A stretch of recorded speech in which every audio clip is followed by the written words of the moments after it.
Oh, hey, I think we're live. Hey, Steve. Hey, Agnes. So I want to ask you about death.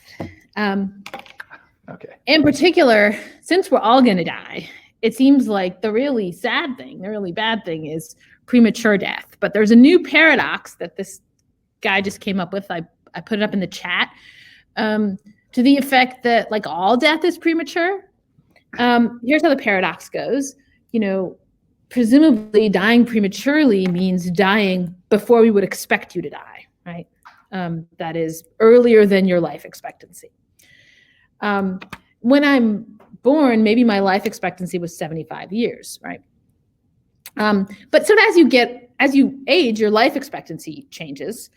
And so when you're 75, your life expectancy isn't 0 minutes, right? When you're 75, your life expectancy is maybe like 8 years or something, right? And then when you're, 82, it's still going to be like 5 more years. And even when you're 100, apparently it's 2 years.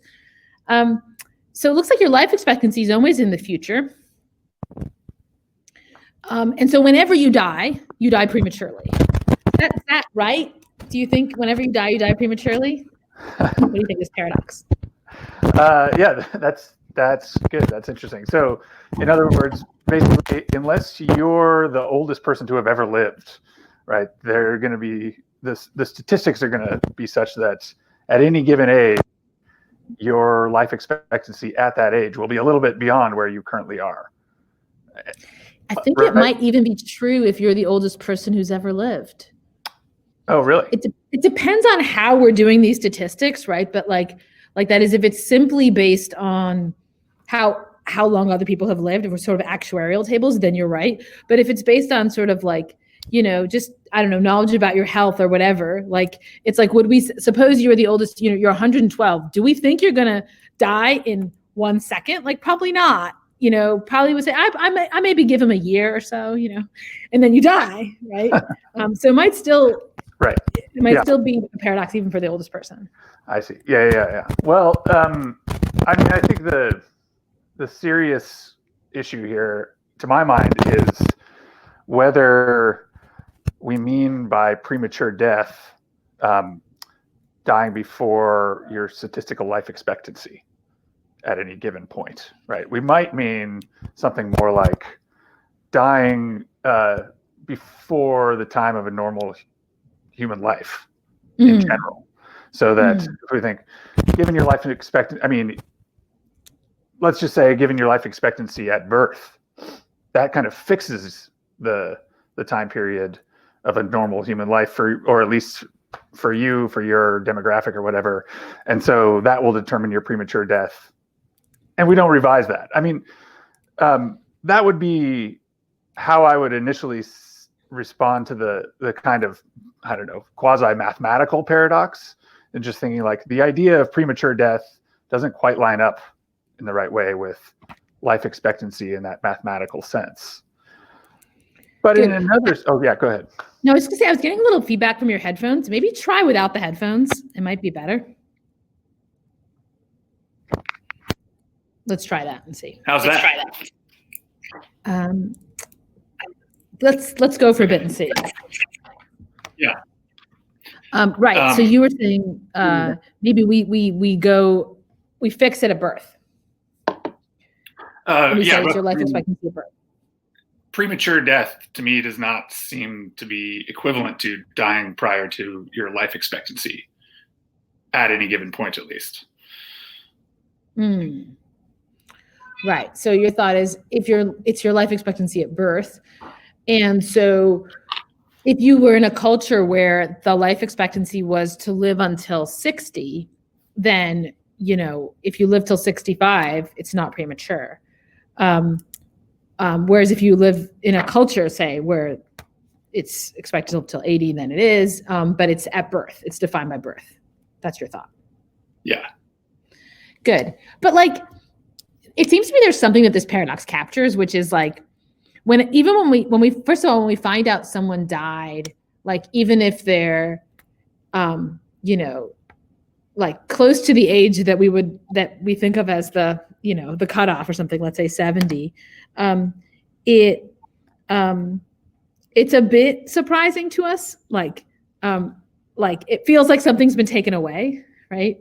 And like if you're 85, it's not like you're sitting there just expecting to die, right? It's like you're now, in a way, you now take for granted that you've lived those 85 years, and you're thinking, what do I have left, right? And so there's this reframing. It's like the reference point changes, right? And you would think that maybe an 85-year-old does just have a new reference point. They don't have the reference point of being 0, but they have the reference point of being 85. And they're like, look, I think I can, reasonably expect to live 5 more years or something. And then they might feel like, well, that has been taken away from them.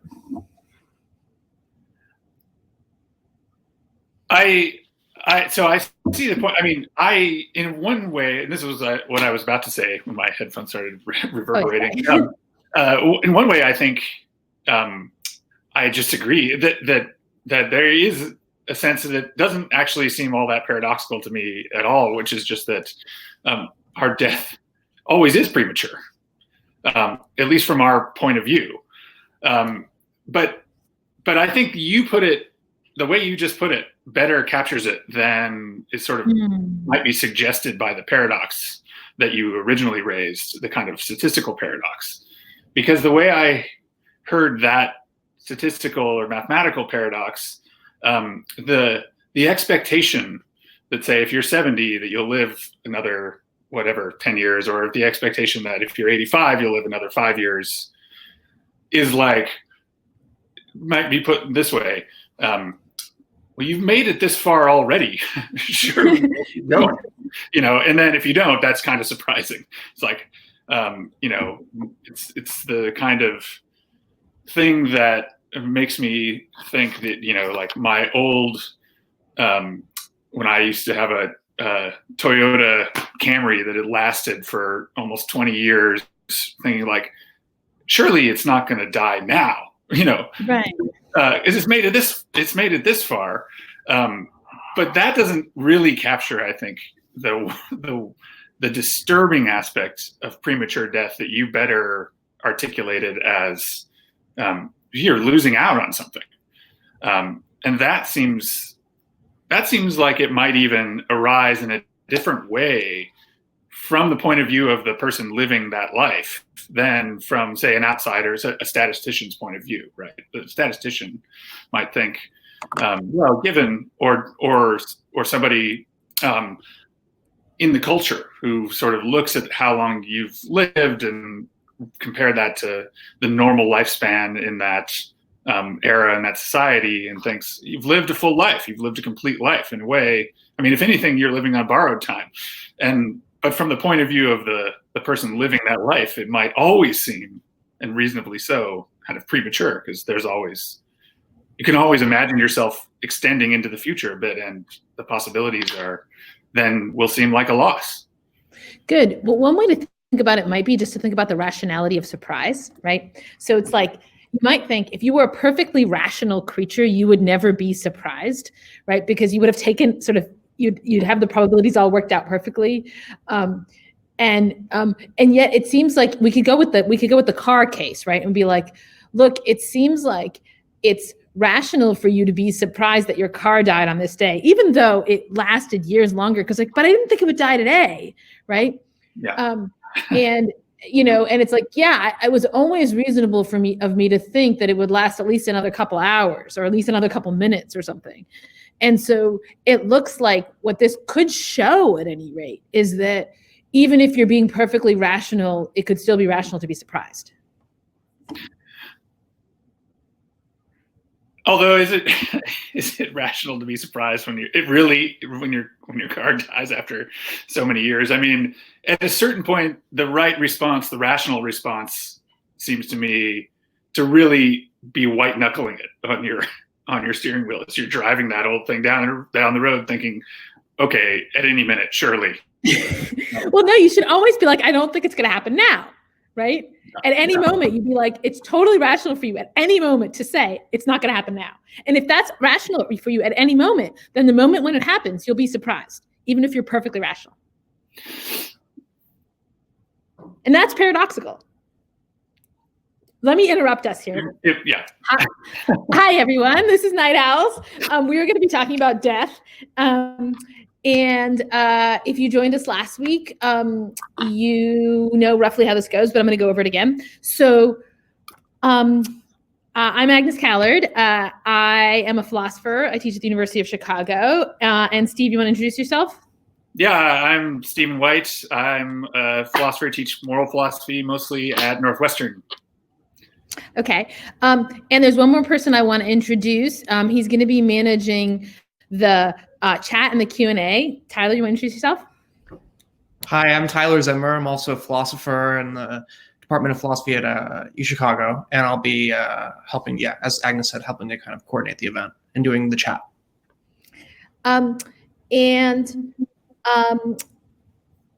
What I want, so Steve and I are going to talk for maybe like 40 minutes. And then we'll go over to questions. And when it's in the question period, you'll get like a little notice on your screen from Tyler, who will be like, do you want to pop up? And then you're a little, you'll be a little box on the screen with me and Steve. You can say no if you don't want to ask your question, right? So it's up to you. But go ahead and in the meanwhile, add questions, put them in the ask a question box at the bottom of the screen rather than in the chat so that we see them, and read through them as we're going and rate them, because like before you add a question, maybe check to see whether someone's already asked it and then upvote it. I'm going to interrupt us again with a few more announcements in a little bit, but I kind of want to get back to our conversation. And then there'll be another sort of like announcement break. Okay, so when, do you think it's rational to be afraid of death? Let's start there.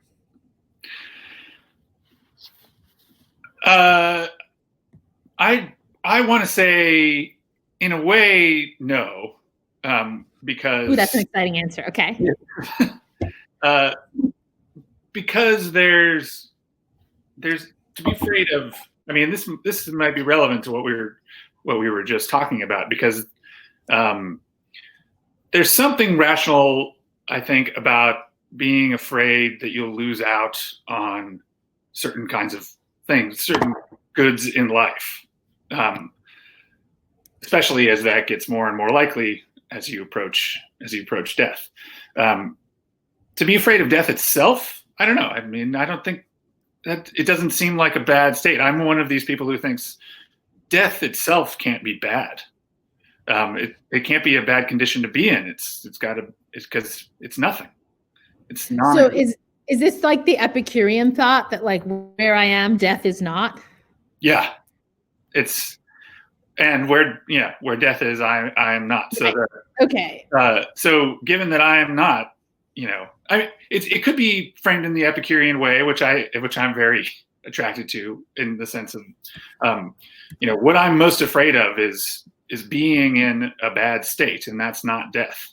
And so I'm not afraid of death per se.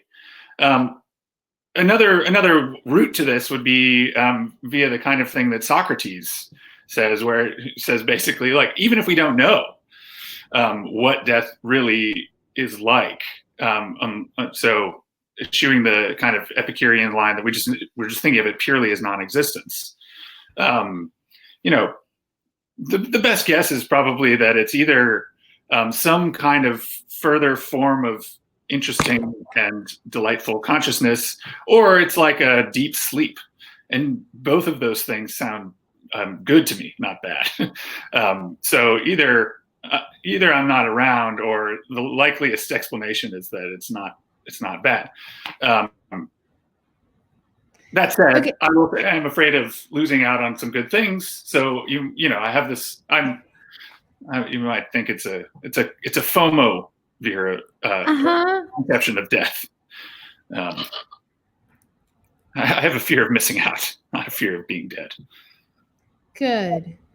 And Do you think in general the fear of missing out is rational? Like, suppose I told you right now there's an awesome party that's going on that neither of us were invited to, and we don't get to go to this party, and it's like a fun thing that we're not getting to experience. But like we're getting to have this fun thing. We get to do this crowdcast, right? It's not as fun as that party. That party's way better than this. Yeah. But like, do you think it's rational to just be like upset over not getting more good stuff when you have good stuff? I think it can be upsetting to lose the good stuff that you have. Do you think you are losing things then when you die? Yeah, I think you're losing things when you die. I think you're losing the chance to be with your loved ones. I think you're losing the chance to continue working on the things you're interested in working on, and the chance to losing all kinds of important and meaningful possibilities, certainly.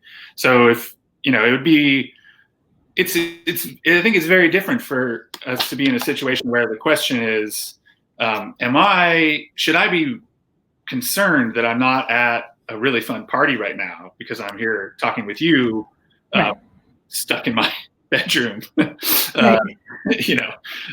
during it. So, and the answer there, I think, probably not. I mean, I'm not in that way. I think, it's important to appreciate what you've got, rather than focusing on what you don't have.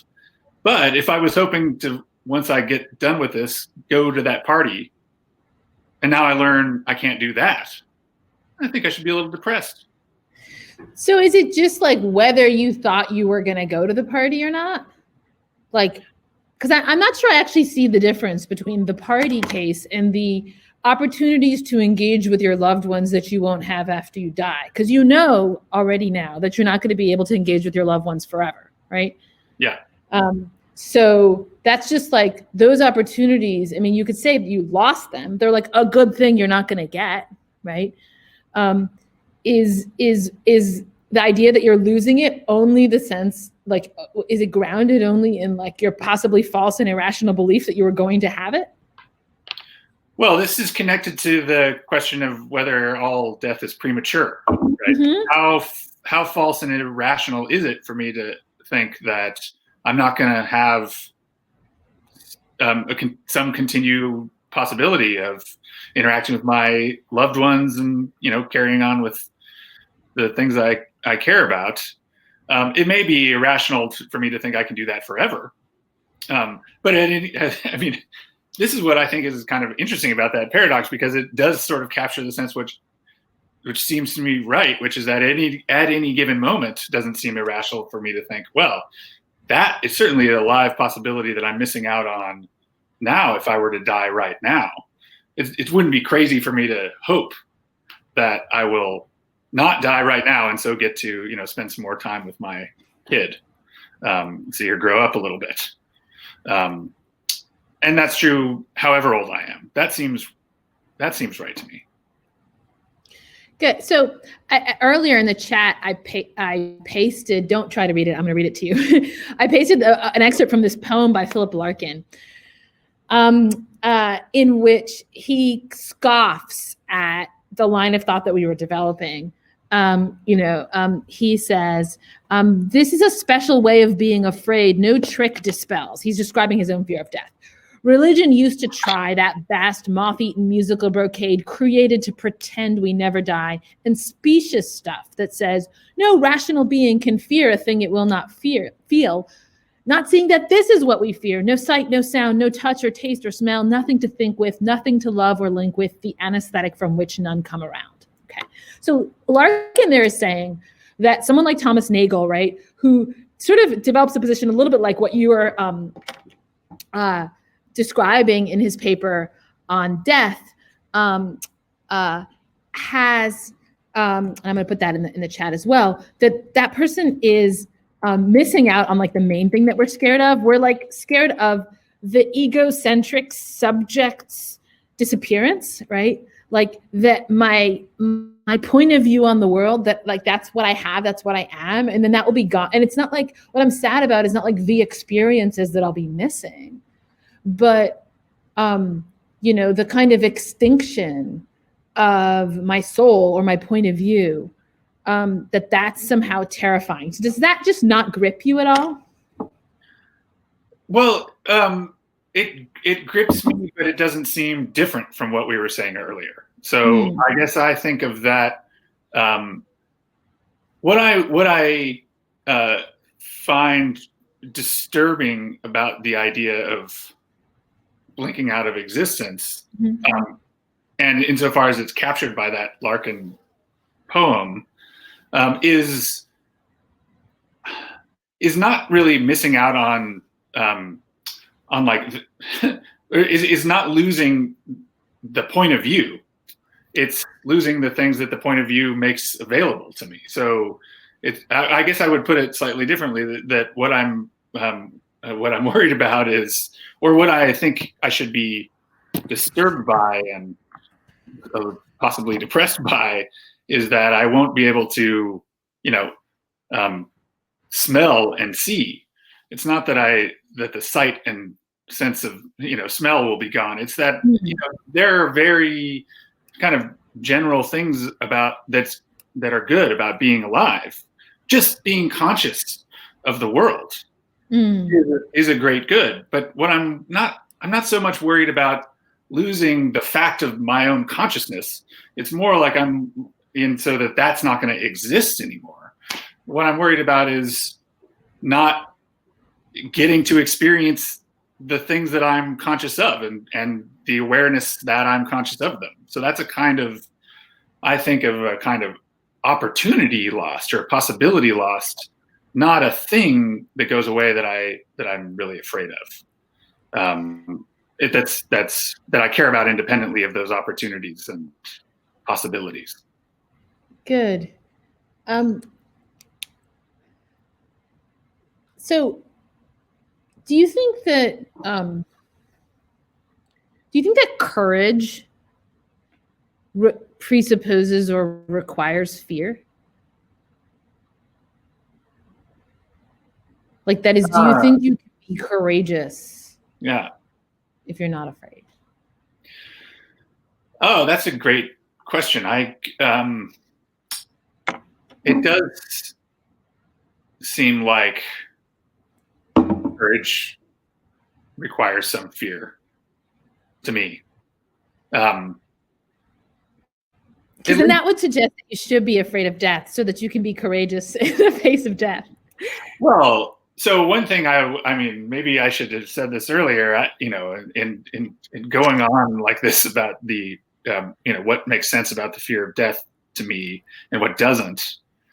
I'm not sure I'm accurately describing my actual psychological state. So that I'm irrationally afraid of death, more so than I think I am, or more so than I think I should be. That is this to say, just afraid of what it's like to be dead, even though sort of when I reflect on that, I think the answer should be, there's nothing it's like to be dead. It does. So it may be a kind of irrational fear, which one benefit of which might be that I have the opportunity to be courageous in the face of it. But like a better person than you would be incapable of courage. In the face of death, maybe. So, of course, I think fear may not be, strictly speaking, necessary for courage, but certainly caring about something or concern with something, not being indifferent, seems to me to be seriously required for courage. So that there's a possibility that you are recognizing a kind of sacrifice in doing the thing that you're doing. And that seems to me true even if we think of death on this FOMO model that we were talking about earlier. That seems to make available a kind of courage, because it's a willingness in some cases to sacrifice, an ongoing possibility for the good things in life and life itself, rather than fear of death per se. What do you Good. think? I mean, I do wonder about that FOMO thing. Like, Yeah. I think FOMO might not be rational. That is, I think the idea that so where this connects up is something like, there's a very deep thing here. It's something like economists call the endowment effect or status quo bias, or basically like if people have something, then they see it as theirs, and then they feel that they're being wronged if they don't have it in the future, right? There's a great, I'm not sure I'll find it, but there's a great sort of like old like law piece by Oliver Wendell Holmes on how this is the foundation of all like property law, is essentially that people just get irrationally attached to things. That is, they start to feel like if they have had something for a long time, then when that thing is not theirs, some moral breach has happened, right? Yeah. Which is like saying like, well, I'm attached to these possibilities, right? The possibility that I hang out with my loved ones in the future, somehow that's owed me or it's mine now, right? But you might think that that's a very deep irrationality to which we're all like subject, but that it is nonetheless just irrational to think that way. Like, you're not owed those things just because you've hung out with your loved ones until now. That doesn't mean that the future possibilities in which you hang out with them are somehow yours or owned by you, such that you lose them, right? The idea that you've lost, that's how you describe that you're being deprived of or losing out on, right? Yeah. Where losing out on it is more substantive than just it. That possibility is not the one that happens, so to speak, right? And so I think there's a real question about whether that's like, I mean, it may be very understandable or something, but whether it's rational to think of those possibilities as being something that you've lost. So it doesn't seem irrational to me, and I maybe you can help me see why you're thinking it might be, or it is, because I feel like the rational and just natural way that we value things, or many things at least, most things, I think, relationships with other people, other people themselves, the things, the projects that we're working on that give our lives meaning is in part to at least partially project ourselves into the future in connection with those things. Mm-hmm. That's part of what being attached to them is. So being attached to, and loving my 2-year-old child who you might even be able to hear screaming in the background with delight because she's about to take a bath, is to project myself with her into the future, to at least some degree, and imagine those possibilities as continuations of what we have now. And if I didn't do that, or if I was thought there's nothing special about that future than any other possible future, to me, I wouldn't be valuing our relationship or my child in the right way. So it doesn't seem irrational to me to think that when we get attached to something, we project ourselves into the future in connection with that thing, and that losing out on that future, as we've formed these hopes and expectations and projections, is a real loss. It's not just something we haven't gained, like I haven't gained a friend. If I don't move to Boston next year, I would have made some friends. I'm not going to, because I'm not going to move to Boston next year. And so those people, there's some possible good that I don't get, but I'm not losing them because I'm not attached to anything in a way that would require me to project myself into that possibility in the same way. So why is it irrational? I mean, what's irrational about that? Good. So here's maybe one way to put that is it's sort of a condition on valuing something, that one projects oneself into the future in that way. And you might think, yeah, and it's a condition on valuing your life that you project yourself into the future in that way. And therefore, it is no less rational to fear death than it is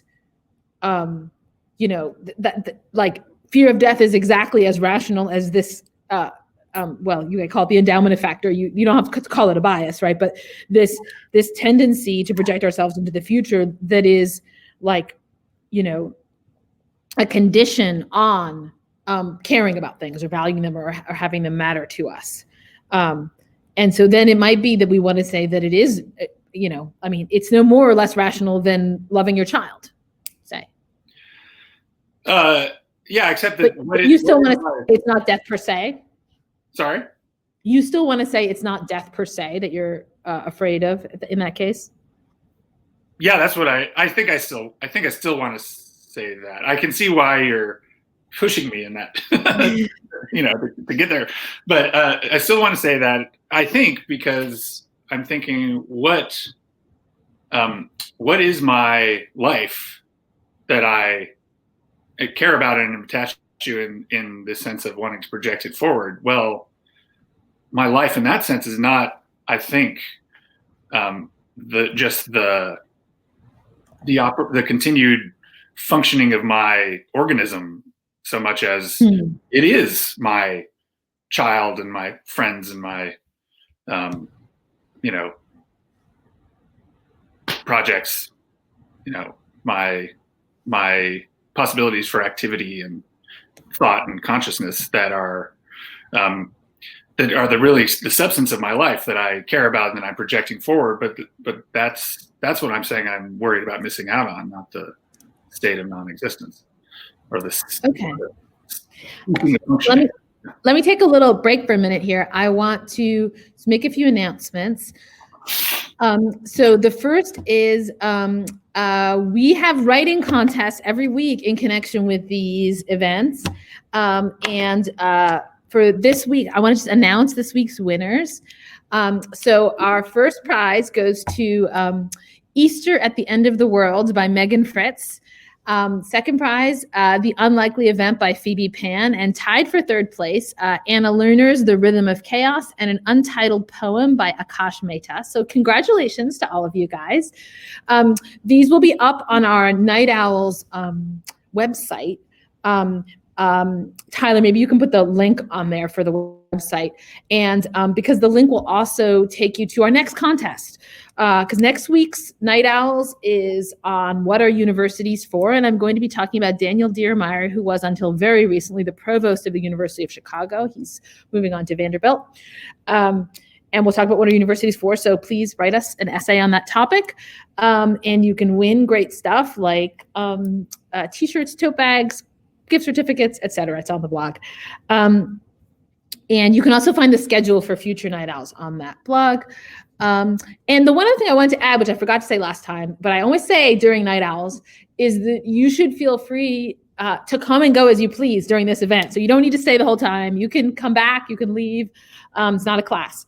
So, okay, I want to move on to from the topic of our death to death of the species, because we're billed as the end of the world, right? And I thought we should start by thinking about the end of our own lives.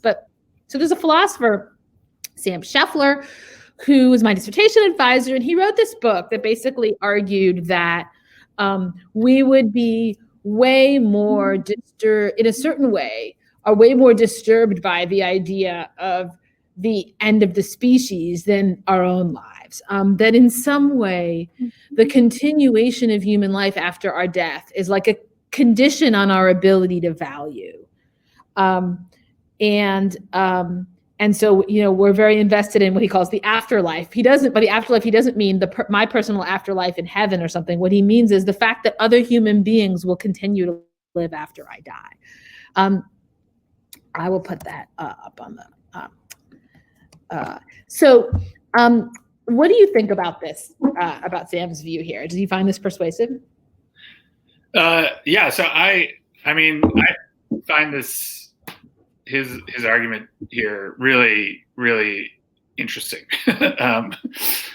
because he's saying, in effect, much of what we value in our own personal lives depends a lot, maybe entirely, on the continuation of the species long afterward we ourselves are gone. Mm-hmm. Right? So, and I mean, just to flesh it out, because he makes reference to this book and movie, Children of Men, which develops the scenario, right? This infertility scenario where somehow the human race has become, for mysterious reasons, entirely infertile. So at least in the novel, it takes place about 25 years after the last person has been born. And people are dying off, or no new people are being born, but nobody's dying necessarily prematurely or for reasons other than they otherwise would. So, so it's not like a violent or catastrophic end of humanity. It's just a slow, vanishing of it. And Scheffler's thought is, for those people, and actually this is like P.D. James's view in the novel as well. They basically, are just in total despair and find nothing particularly meaningful or interesting or about their lives. Sorry, can I interrupt you and just give a few examples from the novel? Because it's super interesting how she develops it. Yeah. So for instance, like people become obsessed with like dolls, and women are, like go around with like strollers pushing dolls, or cats. They treat cats like babies. And kittens and stuff. Yeah. They have ceremonies of baptism. It's creepy, and yet somehow seems really right that that's what would happen. So yeah, go on. But also kind of pathetic. I mean, it's, So it's, and the other interesting example I'll just is that so that there's a kind of authoritarian government in place in England, which is where the novel takes place, and everybody's pretty happy with the government, and their promises are freedom from want, freedom from fear, freedom from boredom. So the basic goal, it seems, right, for these people is just not to just fall into either to suffer sort of in physical ways, or to fall into just boredom. And that's the promise of the government. They do things like open up government-run pornography movie theaters and stuff like that, just to find ways to keep people going. Right. But so people lose interest in sex. That's also another. Yeah. Right. Which is interesting, because you might think that's even if it's you might think that physical pleasure would be one of the things that would retain its value in even for the last generation of mankind, since it doesn't in any obvious way depend on being part of a long-term project that's carried on by others after we're gone or something like that. And yet it seems kind of plausible to me that the way that James and Scheffler describe the sort of reaction to this does not seem implausible at all to me. Although we also know just from a lot of psychological research lately has shown that we are way more adaptable to horrific events in our lives, and tend to bounce back to our sort of baseline level of well-being after what might be than we expect. So we're surprisingly resilient as a psychologically as a species, and so it's not clear that empirically speaking this is conjecture that we'll all just fall into despair will at least last as long as James and Scheffler think it will.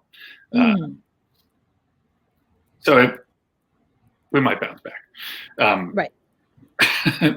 But the more interesting question, I think, and I'd be curious to know what you think about this, is whether Scheffler spends a lot of the book talking about whether, how we would in fact react, or at least a plausible description of that. But should we think that our lives will become valueless, or much of what we care, much of the things that we find meaning in our life will become meaningless, or we'll lose interest in, become detached with respect to if we were to find ourselves in like that infertility scenario where we're running out of humans. Right. So, I mean, one thing is like, I guess that this is my objection to Scheffler's book is that like, if he's right, we're in big trouble, because this is going to happen. Like we know it's going to happen. We know it in kind of the same way that we know we're going to die. Right. Like, look, eventually the earth is going to like melt into the sun or whatever. I mean, and way, way before that. Right. Like, you know, species are not the kinds of things that go on forever, just like individual human beings are not the kinds of things that go on forever, right? And so if there is this, you know, what happens in the novel, right, is that the lives, it's not only the lives of, so to speak, the last generation that become meaningless. They become especially meaningless. Like those people become horrible and evil. They call them omegas, right? The last generation that was born. Yeah. And they engage in these sort of violent tribal things where they like murder people. But like there's this trickle down effect, right? Where the next generation and like the older one sort of it sort of infects everyone. And I mean, if we knew this were going to happen, then the rational thing would be to panic now, right? Because the condition of the meaning of our lives is partly the meaning of these future people's lives. It's basically a pyramid scheme, right? Where if we know that at the end there's this point where those people's lives are going to invalidate the meaning of the previous generation, that just iterates backwards to us, right? And we should give up now. And so I guess my feeling is like, but we shouldn't give up now. Therefore, we got to find a way to deal with this problem, which is to say we've got to think about what would it be for the last generation to live well.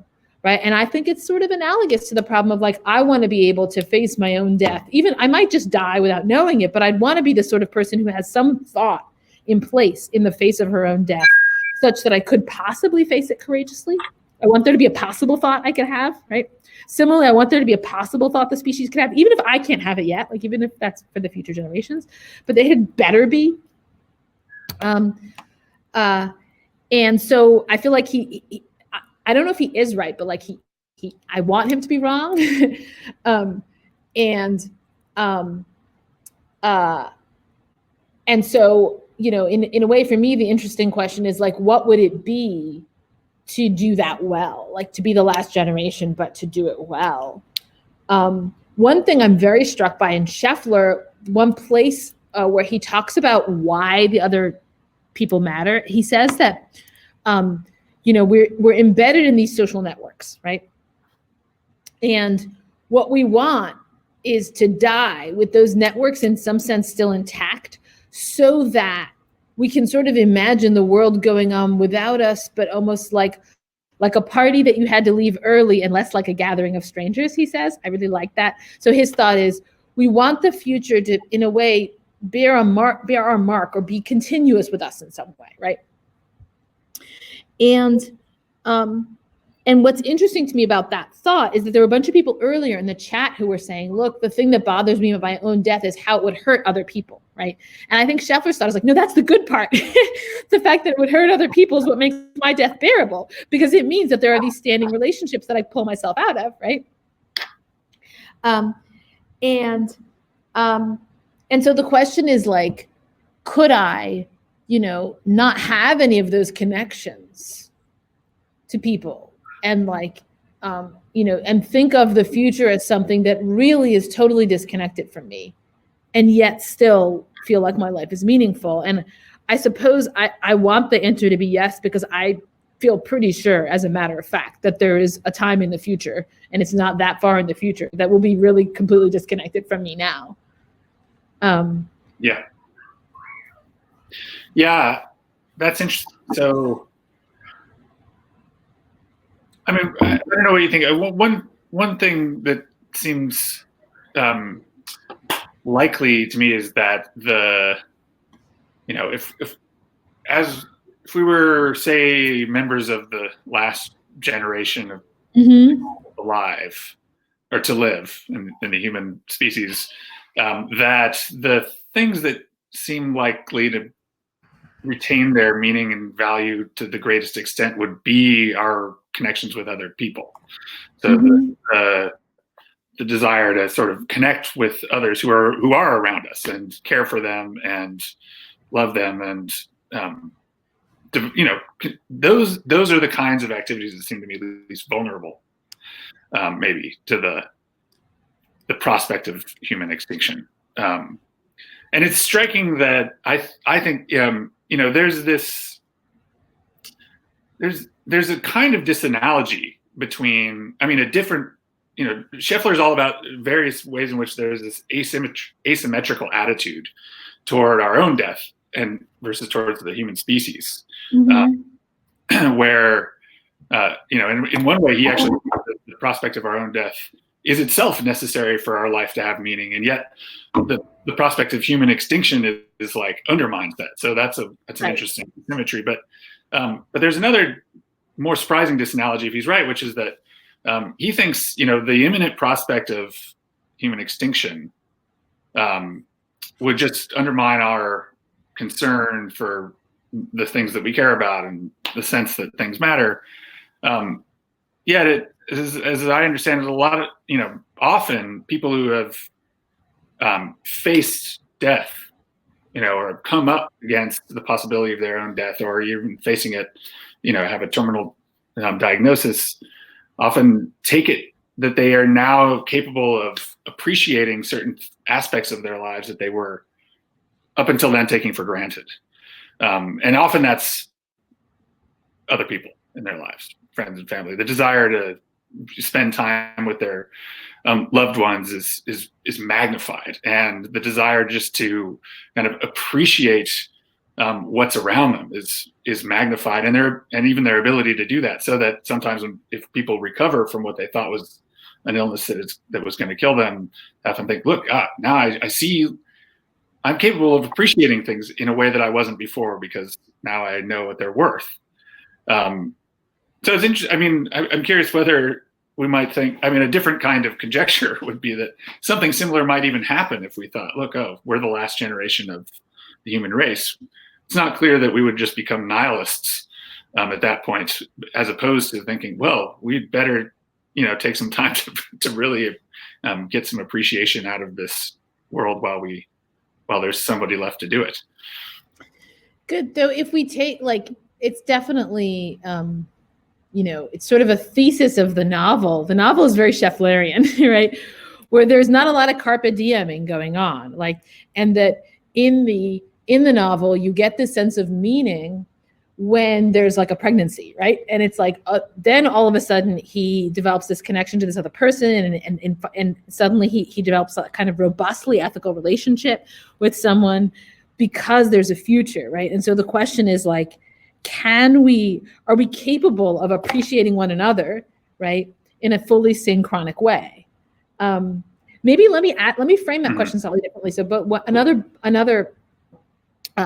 way we might think about it is, suppose that we have a diachronic situation. Suppose humanity is going to continue, but it will continue in a radically different form. So, instead of human beings that look like us, we will have, there's this thing that Robin Hanson describes in his book, The Age of M, brain emulations, right? So the idea is there are computer programs that are sort of maps of the brain, of the states of a brain, right? And the brain is running on that computer program. And these things, many of them don't have bodies, but they're mostly living in virtual reality, right? But in some ways, they're like human beings. They have sort of human emotions and whatever. But for instance, they can copy themselves, right? So that's how they reproduce, is by copying. And he describes what the world of these M's, these brain emulations, would be, and and it's if you were to know that humanity was going to continue, but it would continue in that form, would that be a solace to you? Would it be better than it not continuing at all? Would it matter to you?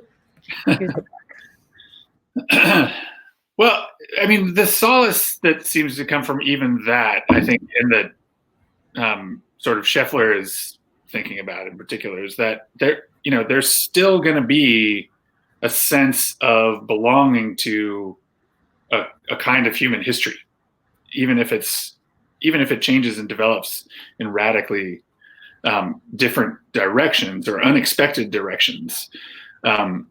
Some of what we value now might kind of look like it's not important anymore if that's the future that we're envisioning, because even if I don't expect future generations to read anything I write, there might be a kind of sense in which what I produce as a philosopher is going to be kind of taken up by an ongoing collective endeavor that sort of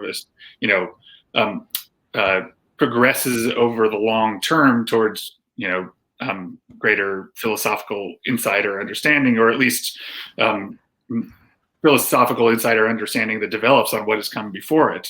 And if I thought, look, that's just going to be cut off, like these M's, they're not going to be interested in that sort of thing, because they're just going to be living in their, I don't know, their video game world, mining. Virtual reality. Yeah. They get offended if you call it a video game world. Mining for Bitcoins or whatever. Then I think, that's going to make a difference to what I value here. But there's this other aspect. I mean, just the kind of bare knowledge of being still part of an ongoing human history at least provides some solace. So, though I don't know how much. Okay, cool. Let's. I think it's maybe a good time to get some questions. And I might not when you get up on the screen, I might not talk to you immediately because we might still be answering the previous question. But don't worry, just stay on the screen and I'll get to you. And maybe just while the person is Tyler's finding the next person. I want to say something about the brain emulations. I find it really interesting to think about the ethical, that they would live in an ethically very different world, right? So one of the big worries in the brain emulation world is being copied, because it's so easy to make a copy of a brain, but then somebody could take that copy of you and learn everything about it, right? And then they would know how to interact with you. They could game you perfectly. And so one thought that raises for me is the weird and interesting ways in which our ethics might be contingent. That is, if we think of those brain emulations, maybe they're not humans, but they're persons in some way, right? That a lot of our ethics is ethics for humans, not ethics for persons. Because we're just not worried about the ethical issues that would arise for emulations. Okay, but let me see. Tyler, are you working on finding someone?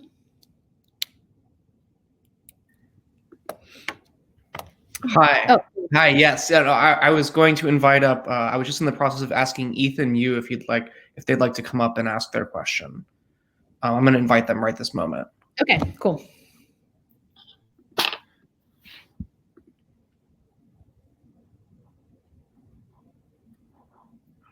Okay. Hopefully, we'll have Ethan up here in a moment. I just invited. Okay.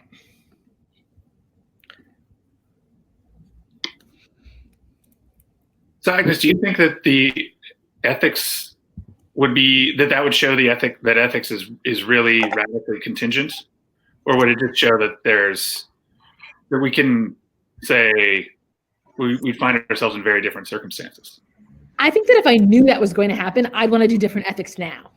It's sort of what I was saying. It's I am sort of doing ethics on the assumption that that's not going to happen. Maybe we could talk more about that, but let me get to Ethan's question. Hey, Ethan. Hello, can you hear me? Yeah. I'll just repeat my question that I put below. is there such a thing as spiritually premature death? And then is there a difference between biological premature death and premature existential / spiritual death? So what I mean is like, so definitely on the whole life expectancy thing with like the statistics and just like how our body naturally decreases its likelihood in living as we get older. But I was curious on like, is it possible that like someone could be mature enough spiritually to face death, but then other people like emotionally, spiritually not ready? And I was curious on like trying to make a distinction between those two kind of things. Yeah, good. So like your thought is that there's a variety of levels at which we might be prepared for death or not? Like in Children of Men example, I'd say that a lot of those people actually spiritually died way before they biologically died. So I was curious of like if you kind of like share a similar vein in thought or have any disagreements or any thoughts on that exactly. Like the idea that a person can die with inside before. I kind of think about Kierkegaard in particular. I'm a religious studies major, so I like all that kind of stuff. So good. So, I mean, one thing you might think about as spiritual death is, just somebody to whom everything in life stops mattering, right? And so, like Steve earlier, you were describing this thing of projecting ourselves into the future, right? And you could stop doing that. And that would be like detaching yourself. And sometimes I hear certain religious traditions described as though like that would be a good thing to do, right? But another way to think about it is spiritual death. So that would be like, so I guess I think that would be a state in which, in effect, death would not show up for you as any kind of loss, right? Because you hadn't projected yourself into the future. And so maybe I'll leave it neutral whether that is a good or bad thing to be in that state. There's an essay by Montaigne that I read this over the course of this week in which he sort of argues that like that's exactly what you should try to do. I'll post a link. That like you should prepare yourself for death by thinking at every moment like I might die, so that you're never surprised, right? And it's a kind of stoicizing move. And you might think of that as like spiritual suicide. In effect, you sort of kill yourself spiritually, and so then the death itself doesn't seem to deprive you of anything. Let's see. So I definitely see that the whole spiritual suicide as a way of like trying to like sever your attachments to this world, so that like the loss of your life or the expectation of the loss of your life won't be as painful. So yeah. I'll think more on that. Thank you. Oh, also, by the way, I just want to say before I go, I read your New Yorker article. I liked it a lot. I didn't exactly agree with it though. I don't know how much the humanities can help us in this crisis and the end of the world, but that's for another topic. In a certain way, we're figuring that out right now. What? Oh yeah. In a certain way, but yeah, you can close your own window. But Steve, I want to give you a chance to respond to Ethan's question. Yeah, it's interesting. I mean, I was wondering whether to think about spiritual death in the way that you were describing it as a kind of refusal to project yourself, into the future, to identify with your life as it continues, except at every, as a kind of continuation of your present. That would be one way to think about it. And I mean, that's a really interesting way to think about spiritual death. I'm not sure what to make of it, but it seems different than thinking that nothing matters, I guess, or that to completely detach. I mean, you might think that an attempt to, sort of be fully ready to die at any moment or fully present at every moment without a sort of projecting yourself into the future is compatible with thinking, with being, ecstatic that you're alive right now. Good, but that's back to our earlier question, right? About the synchronic and the diachronic, right? Yeah. And so it's like, can you love, your family and your job and whatever ecstatically, but not at all project yourself into the future, not think of those things as things that you're holding on to, right?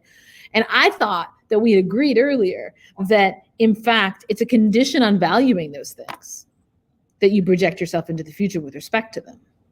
I think it is a condition on valuing those things. Say, other people and projects and sort of most of the things that I think of myself as valuing. So it would be a question about whether there are certain aspects of life that you could just sort of, value ecstatically only synchronically, like sort of synchronously. So, I mean, and there might just be something like pure awareness of being alive or something like that. So I don't really think that you can love another person with that in that way.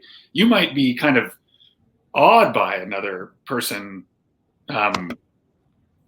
without thinking of yourself as having a relationship with them, but just sort of another person. Wow, and then move on. But that wouldn't be love or a personal relationship in the way that I normally think of it. So I want to say that what we'd agreed on earlier was right for most things, I think. But it seems like an open question to me whether it's true for all things that conceivably valuable in a human life. Good. Tyler, while you're getting someone else up on the screen, I'm just going to read Maria's question. And we'll do that one, and then whoever's on the screen can wait. So Maria asks, I'm not sure Socrates is right to think that we shouldn't be afraid of death because we don't know what it is. Aren't some of the scariest things those we don't know? Okay. So what do you think about Steve? Yeah, of course. I mean, it is true that the scariest thing is what we don't know in a way. But what I was thinking was that Socrates had something right in that his point seemed to be, maybe we don't know, but the likeliest options. I don't exactly know, where he got his priors, but the likeliest options seem to be something like, permanent sleep, or I guess festivals of delight or something like that. Sort of. If in other words you think that there is a kind of afterlife, a soul that continues beyond the body, the implication of that is sort of naturally thought of as there's a benevolent creator that would make that possible, and that such a creator would then presumably have good things in store for your soul as it left the body. And if it doesn't leave the body, and so it's just an endless sleep, in a way, I don't know what's going to happen when I go to sleep every night, but I'm almost never afraid of that. In fact, I mostly really look forward to it. So why not that? Good. Tyler, are you working on getting someone else? Hey, as of right now, nobody has volunteered to want to come on screen to ask their question. Okay. I just want to take a moment to encourage people to do that. But I think if somebody is in the ask a question box, you should just ask that, offer it to them, and they can say no. They don't need to volunteer. Consider that but you're saying you tried and they said no. That's the number of people, and they haven't. No one right now has said yes. Okay, we're not changing that. So I'll try to get some folks up here in a moment. Okay. Can you read in their place if they prefer to come up on screen? If we just have some questions that are Tyler, why don't you go ahead and pick one? Sure. So here's this question's from John D, who asks, Was Aristotle correct about not being able to know if someone had a happy life until after they had died? Well, that's a Okay. good question. Yeah. What do you think, Nick? So Aristotle's thought is like that questions of sort of how happy a life, which is to say how good a life you lived, right? That it's not irrelevant what happens after your life. Now, I think Aristotle also wants to say one doesn't want to go crazy and allow and say that the entirety of whether someone lived well or badly could happen sort of after the actual living of their life. But he thinks like, you know, somebody who their reputation was smeared and their children all died, and et cetera, that has bearing on sort of like the happiness of their life. And that seems it seems sort of reasonable to me, but I'm pretty worried about the last generation. Like I want the last generation to be able to be happy. And so it has to be, now maybe the idea there is that it has to be possible that one way for you to be happy is for there to be nothing after your death, right?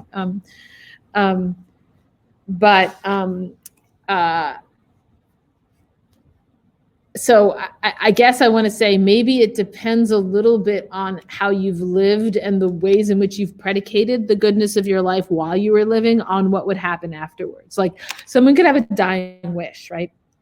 And the dying wish, it's really important that this wish is fulfilled. And then I think whether or not the wish is fulfilled is in fact, even though they don't know whether it's fulfilled, it makes sense to think that that has bearing on how happy they are.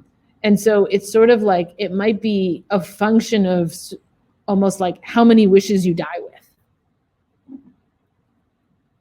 It might also indicate that the ultimate sort of verdict on whether you've lived a good life or a happy life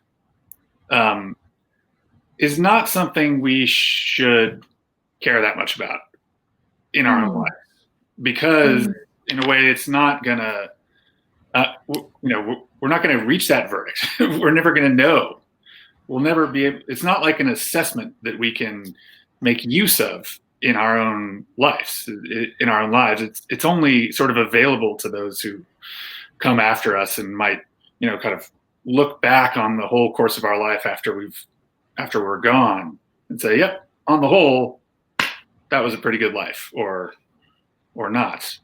But from my point of view, living the life, I mean, it might be something in a sense to aim, I want to be able to live a good life, but not because I want to be able to say I've lived a good life, because I'll never get to say that. Right. Good. I mean, I do think for Aristotle it'd be quite paradoxical if it were true that you couldn't know like your own happiness. That is and that's where this paradox starts to run quite deep, because I think that Aristotle thinks that the most fundamental principle of ethics, I actually think Socrates agrees with him about this, is that the human good has to come home to the human being whose good it is, right? So that it has to be somehow lived by that person, right? And that's why happiness is a pretty good translation of eudaimonia, right? And flourishing, I think, is a much worse translation, because flourishing is something that plants can do when they don't even know that they're doing it, right? In fact, it's a word for plants, right? And Aristotle really, even more than Plato, thought like it's crucial to eudaimonia that plants cannot do it, right? Animals cannot do it, he says explicitly. They cannot be happy, right? They can flourish, right? They can be good examples of their kind. They can live well as things of their kind, but they can't have eudaimonia, whatever that is, right? And I think that part of what makes human beings special is the ability to appreciate their lives in a distinctive way, right? In a distinctively rational way, to understand their life as a good life. And so that really suggests that like you should actually be able to know that you're happy. And so that means like, that's just it's for me a little worry about making any of it contingent on what happens after you. And I'm not sure how to solve that puzzle. Tyler, how are we doing with volunteers? Good. I just invited Caroline. Hey, Caroline. Question.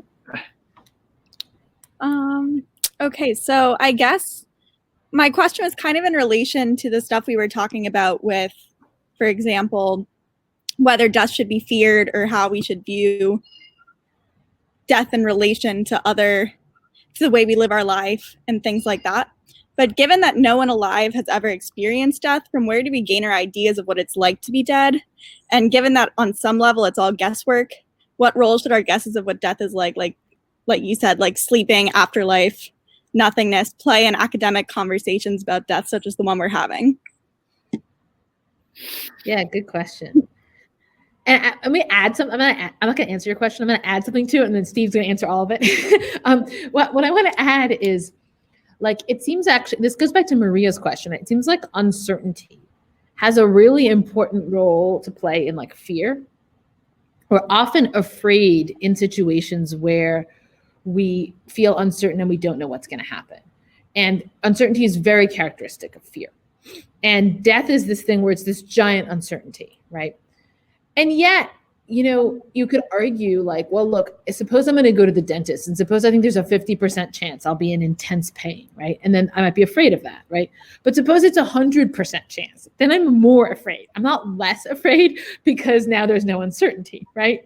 And so that to me is very puzzling about the role of uncertainty. Like, is it that we're uncertain of how much it's going to suck and that's why we're so terrified? Or is it like, actually, if we knew that it was really going to suck, we'd be even more afraid? So how much of a role does our sort of ignorance or like not knowing about death, how much of a role is that playing actually substantively in our fear? Could it be the case that we'd be even more afraid of death if we knew what it was like? Okay, Steve. Yeah, I mean, of course, who knows? Who knows what death is like? I mean, who knows what happens? I think that's,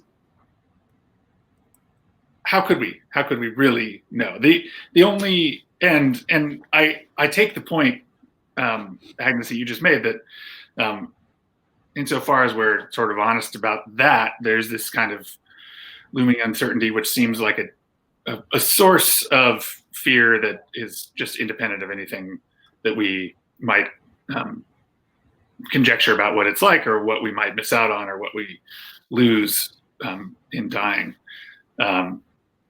So the only thing I think I can say is just that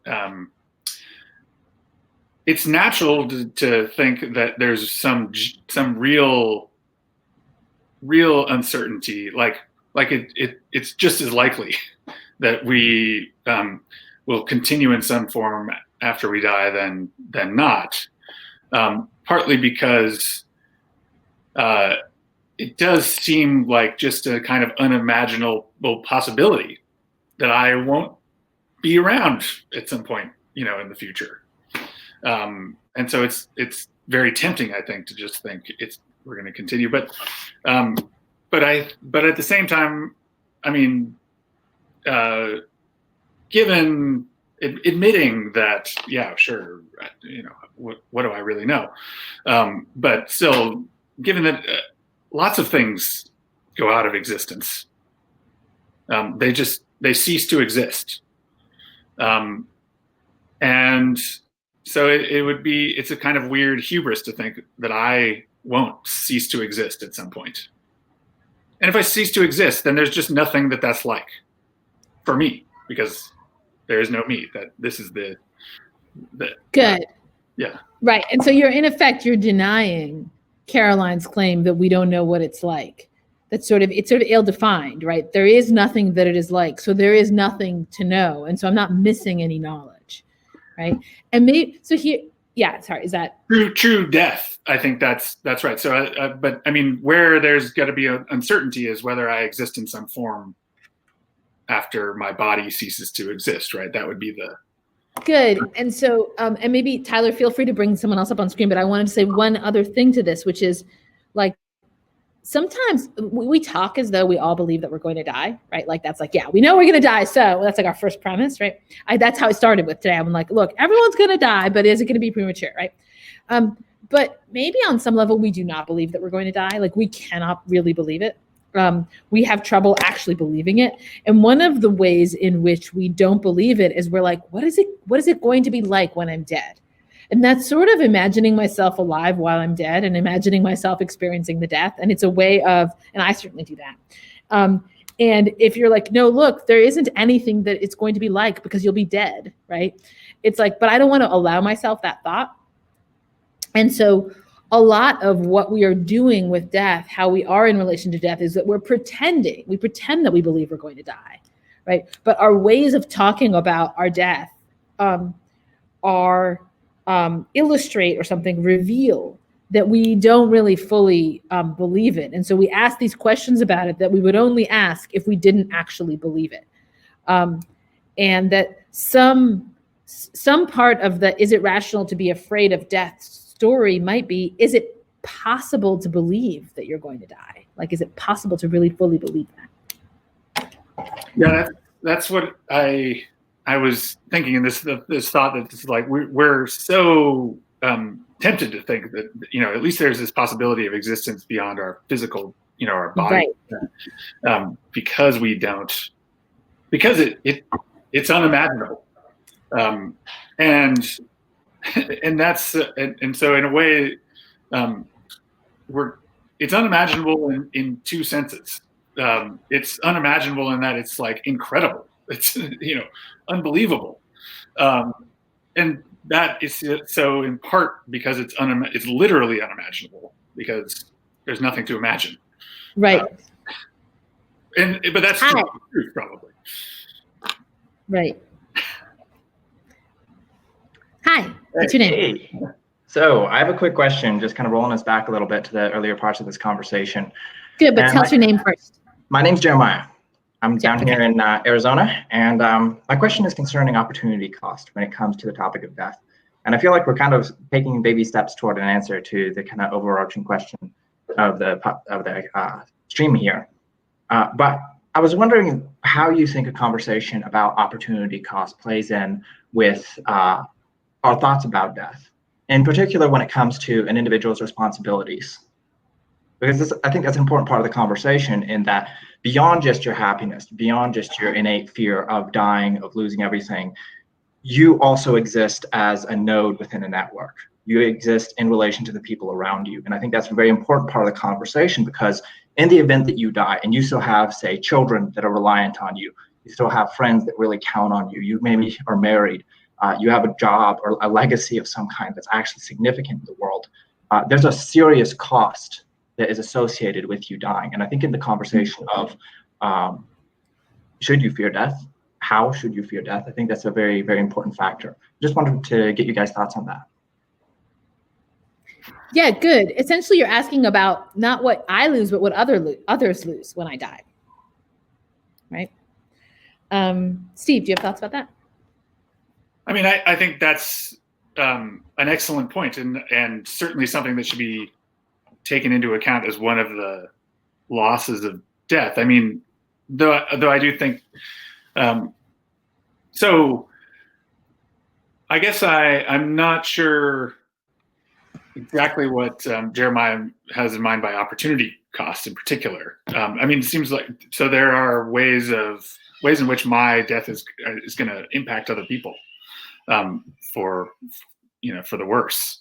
And I care about that. You know, part of the reason I don't want to die is because I don't want my child to grow up without a father. So absolutely, I think that's right. That in a way is it's more of the sort of thing that I was saying earlier. It sort of makes sense to fear with respect to death, where that contrasts with the state for me. And I'm willing to say, yeah, that's the kind of fear that seems rational. Good. And that's really, it's sort of a thought about other people as independent subjects of ethical subjects, whose good matters sort of independently of yours, right? It's like, it's not that you're losing something; it's just that they're losing something. I think that that's right. And there was when we first started talking about this, there was a bunch of stuff in the chatter about like the reason I don't want to die is I don't want to hurt other people. And I did think it was very interesting that yes, that makes a lot of sense. But then there's this question, in fact, does the fact that other people need you in a certain way make your own death easier to bear? Because those people would remember you and think about you and miss you. And, we all imagine like everyone coming to our funeral and being really sad. And that feels sort of good, like, oh, there's a place for us in the world. So it's both, yes, we care about those people, but also we kind of like the thought that we're needed, and that people need us to be around. And that's actually can, make, in a way, it both makes living and dying more bearable that other people need us. I mean, I guess I don't particularly feel that sense that my death is more bearable because other people will care. I mean, there's a sense in which that tells me something about my life. There are goods in my life that I have, meaningful connections with other people who will, and a sign of that is that they will be sad when I die. But I don't actually think I want them to be sad when I die. I mean, that's, it doesn't make me feel better about my death that some people will be sad as a result. Right. Good. No, I was just thinking the Sheffield thought that it's like the party that you left rather than like a new gathering of strangers. Not necessarily that the party that you left, everyone's talking about you. But Tyler, you should feel free to put the next person up as soon as the other person is gone. Like, it's okay if they wait. And I also think Brian Fry said he would come up as well at some point. I saw it in the chatter. I'll put his, that's his. Hi.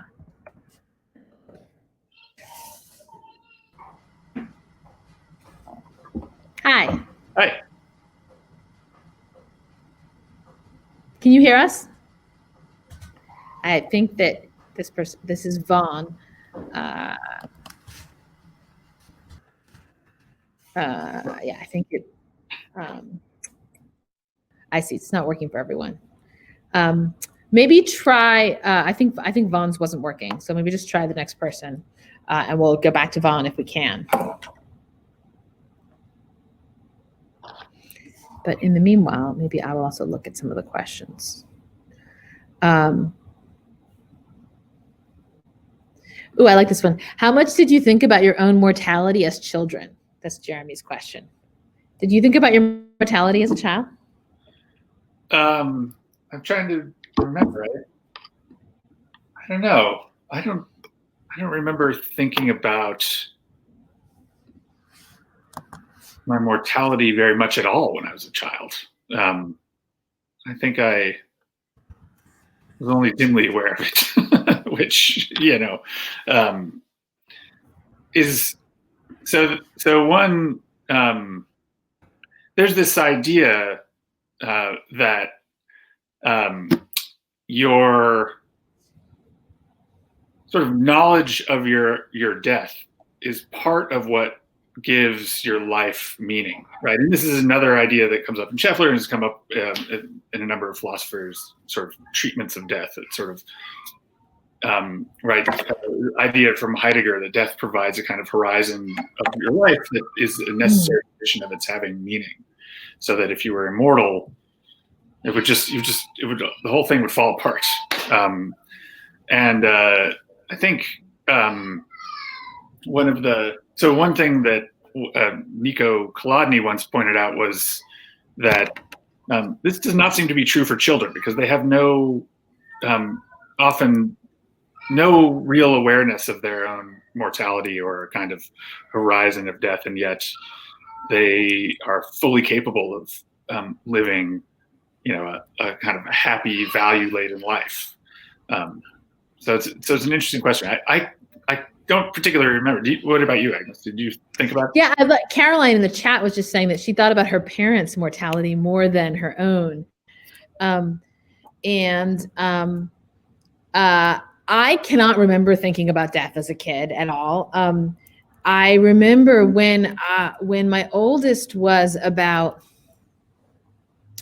5, his dad had cancer, and he started to think about our deaths. And I remember he was making plans for like what he would do. And like if somehow the fact that his dad might die also revealed to him, he's like, I might die too. Like these old people are not going to stick around. But he had this plan that he and his brother, who was at that point a baby, like a couple months old, would live in this house. And he picked out a house like near ours. I don't know why it was not our house, right? This yellow house. And he's like, well, you know, when you guys die, we'll live there in that house. And that was reassuring to him that his brother, because his brother was just a baby, so he's not going to die anytime soon, right? And I remember him asking me, wait a minute, but what if he doesn't want to live with me in the house? Like, what if when he gets older, he wants to do some other thing? And he was like 5. And I was like, oh no, he's definitely going to want to live with you. I just like straight up just made that up. He's like, okay. But so there, it's like, I think that, you know, I never had to worry about my parents dying because there wasn't like some specter of that for some particular reason. But my son did. And I think that, but I think he had a very typical attitude about like himself is like, well, I'm going to basically live forever. My brother, who's like a baby, will basically live forever. But my parents are like the old people and they might die. And I think that there is something like that with when you're a kid, is that you feel a bit immortal, at least like, that's my only thought about that. Brian. Okay. Hey, Brian. Hey, what's up? Hey. It's really good to see you. Yeah, likewise. This has been a lot of fun. I mean, I kind of had some sort of maybe definitional questions about like what we mean by irrational or rational and rational when it comes to these kinds of questions, and also, you know, what we think we mean by meaningful when it comes to evaluating people's assessments of the life that they're living. And I guess part of me feels like I understand how, for example, an economist might evaluate those questions, but I'm not sure that the economist's answer is all that philosophically satisfying. And I wonder what your thoughts are on sort of what it means to talk about those terms in the context that you're addressing in relation to death and the kinds of decisions that people make in relation to those kinds of ultimate values. Yeah, so maybe I'll say something about that, and then Steve, you can say what you think. So my view is that an economist is most likely to think of it in terms of preference satisfaction. And we can think of preferences as basically like what philosophers would call desires, right? So there's like states of the world that you would want to bring about, that you view as like a positive if they're brought about. And, you know, the sort of expected utility calculus is like all about maximizing, like satisfying as many of those as you possibly can. And if you were to then translate that into the language of valuing, it would be like, well, you know, like the things I value are essentially the satisfaction of those preferences. And here's a cool argument that I came up with recently that's got to be wrong. That is, I think valuing cannot be captured fully in the language of like expected preference satisfaction. It's that I value my grandmother who died this summer, and I'm like sad that she's dead, and I miss her. And I wish that I could see her again. I wish I could talk to her again. And you could describe that as like, well, there's this counterfactual preference that I have, right? Which is like, if she were here, I'd like to talk to her, right? I would take the chance, right? So that so far we're good, still good with the economists, right? I have this preference to talk to her, and I would take it, right? And so you might think, yeah, when I say like I miss her, I love her, I'm sad that she's not here, then what I'm really saying is that I have this preference, right? That, but I think that can't be right, because take Socrates. If you said to me like, hey, you can talk to Socrates, you know, would you like a chance to talk to Socrates? I would say, yeah, I would definitely take the chance to talk to Socrates, right? If you said to me, do you want this chance to talk to your grandmother? I would say, yeah, I would take the chance to talk to my grandmother.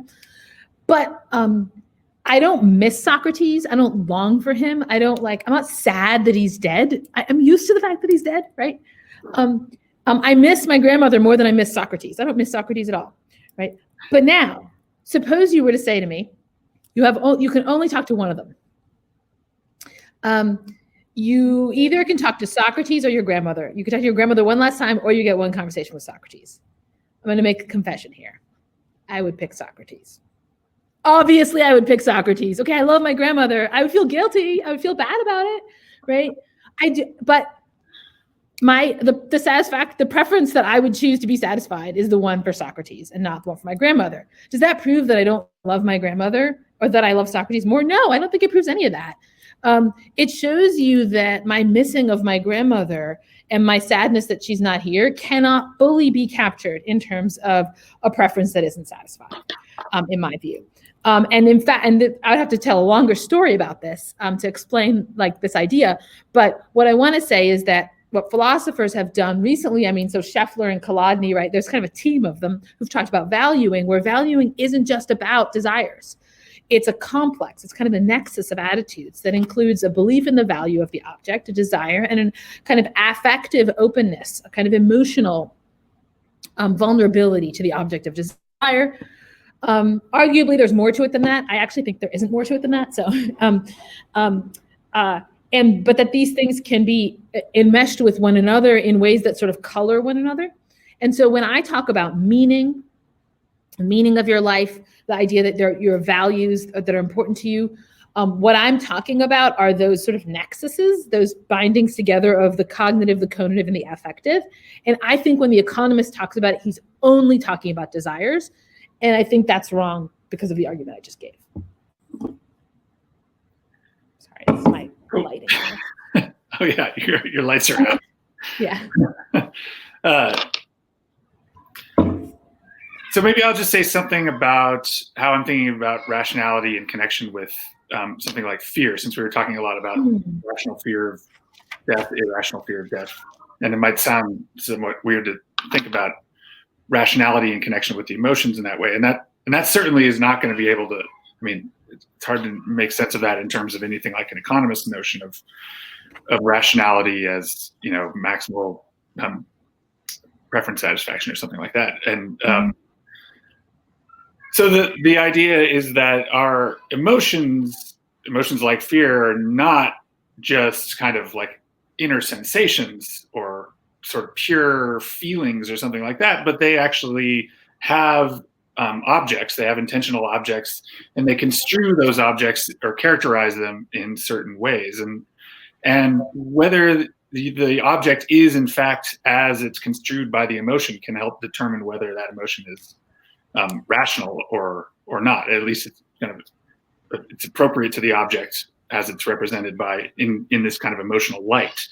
So just as a starting point for thinking about this, think about phobias, right? Phobias seem like they're distinctively irrational emotional responses. If I have a kind of mild phobia of bees, so I'm just like much more afraid of bees than I should be. And in what sense is that irrational? Well, it's just that what is it to fear something in that way? It's to represent it, I think, as, or construe it emotionally as dangerous or threatening.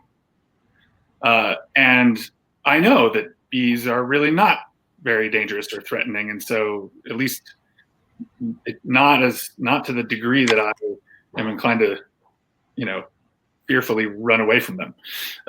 And so there's a sense of irrationality whereby the construal that the emotion gives of its object is really not accurate to that object. It's not a threat. And so the sense in which I was claiming it's not rational to fear death as such is that because it's not in and of itself bad, doesn't itself pose a real threat to me. Again, I won't be there. I won't be around. But so that's the sense of rationality at issue. And let me add one thing, and then we'll get to your question, Yam. This is the sort of stoic way of thinking about the irrationality of the emotions, is that the emotions all contain judgments, which are basically, you could think of, Brian, as like propositions, like sentences, right? And the sentence would say something like bees are really bad or something. And then the irrationality of my fear would be, I actually don't think they're really bad, but I'm having this emotional reaction that has that content in it. So it's almost like some part of me is saying this false thing. Right? The kind of incoherence, if you think this is not bad, but fear it in a way that makes it seem bad. So, Right. And so it is predicated on that kind of almost stoic, cognitivist reading of the emotion as having this conceptual content, or making this, almost making the emotion's making a statement, and then it's like, is the statement true or false? Yeah. Hi. So my question actually has to do with the fear of bees and spiders and these things that we can't control. So just like we can't willfully, like, use our will to choose what we believe or choose what we're afraid of, as you just said with the bees, I was thinking how if we think that we ought to be rational, that implies that we can be, since ought implies can. But if we can't choose what we fear all the time, how can that brings up the question of, is that actually irrational, or maybe we don't ought to be rational all the time? That's kind of my question, I guess. Great question. Maybe my thought about that is sort of there are a couple of responses, I think, to this. One is, maybe it's true that we can't sort of control our emotions at will, but we can do various things to get them under control, just through practice, through, say, reflection, or confronting the thing that we're afraid of, is something we can do at will, and it often will help. Right? I mean, I don't recommend this with death in particular, but it calms me.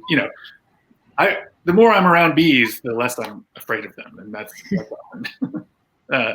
often true. And that's something there are indirect ways we can get our emotions under control, and maybe we should do some of those things. But another kind of response is to think that even if it's not really true that we should get rid of our irrational fears, in some particular case, maybe you think a fear of death is to some extent irrational. Maybe we can't do anything about that. Nevertheless, that itself will still lead us to, or change our overall attitude, both towards ourselves and towards death, because we have a kind of second level attitude towards our own fear of death, which provides a certain kind of distance on it, right? There's sort of an ability to recognize and observe in yourself, oh, this is how I'm reacting, and yet taking a step back, I can at the same time recognize that that's not kind of an accurate portrayal of my situation. It's just an irrational response, which as a whole state of being may be, if not helpful, at least more honest to the situation. Yeah. So my thought is, somehow a really weird example popped into my head, and I might be getting this wrong because it's been like 20 years since I've read this, but in studies on hysteria, Freud, he wrote this with Freud, co-wrote it with Brewer, gives this example of a woman who does a bunch of really weird stuff, and nobody quite understands what she's doing, and she doesn't understand what she's doing. Like she tries to open a door where there's no door, right? So she'll walk up to a wall, right, and be like pulling at a door handle, but there is no door there. And eventually they understand what's happened, which is that the woman in some sense believes that it's the year before. And in the year before, she was living in a house where there was a door there. Okay. So I think that, and she didn't realize that this was going on, right? But once you realize that that's what you're doing, and I think for me, this is sort of an emblematic example of what psychotherapy is supposed to do. It's supposed to detangle your thoughts in this way where you're like, oh, I thought I was living in the year before. I'm not living in the year before. Now we can fix it all up, right? That's not how it works exactly. But I take it that there is something like that ambition with respect to these false beliefs in your emotions, that actually we can somehow detangle once we realize that we're thinking this thing, like that's a thought that we're having, and we could at least potentially get ourselves to not think that. Maybe not immediately, not just by willing it or something, but somehow the awareness that you're thinking that thought would be instrumental to the kind of dissolution of it. And I guess I do have some faith in that like coming to understand, like when I come to understand what I'm angry about, often that's like very important to the dissolution of my anger. And that and I almost sometimes try to protect the anger by not trying to understand what I'm angry about, because I can keep it if I don't do that, right? And so there's this kind of opacity that is part of the emotional response that I think is in weird ways amenable to reason. Maybe what I'll do is just take another question from the list until we have someone else pop up. In what way is the study of philosophy training for death? What do you think, Steve? I like that question.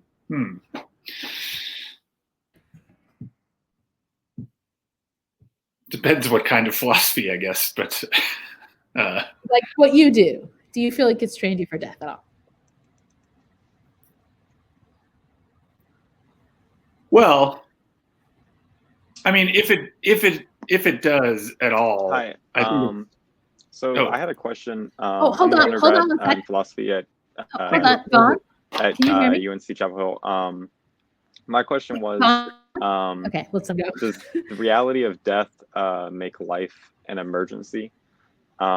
Since we have such a finite amount of time for experiences and days, like even if you live to 100, there's just so little time.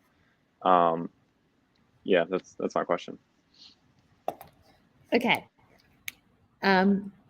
Steve, thoughts on that? So I just to make sure I heard the question, it was, does the reality of death make life an emergency? Yeah. Yeah. That's a really interesting, it's a great way to put it. And I think that the truth in that, or what at least is potentially true in that way of putting it, is that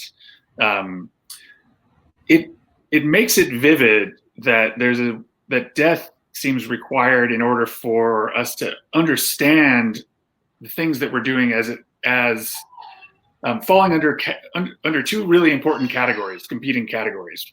One is wasting time, and another is not wasting time. And if we didn't ever die, nothing would ever constitute a waste of time, right? Because we would have all the time in the world. So nothing would be urgent. Nothing would be necessary to do at any particular moment, because there would be no wasting time. But that, I do think, contains this. There's an important insight in that, which is that if there's no such thing that it is to waste time, if that's not a category that could ever apply, then it's not clear that we have then we have the necessary sort of friction we need for things to really matter to us, because nothing will seem urgent. Nothing will require us to choose between ways of spending our time.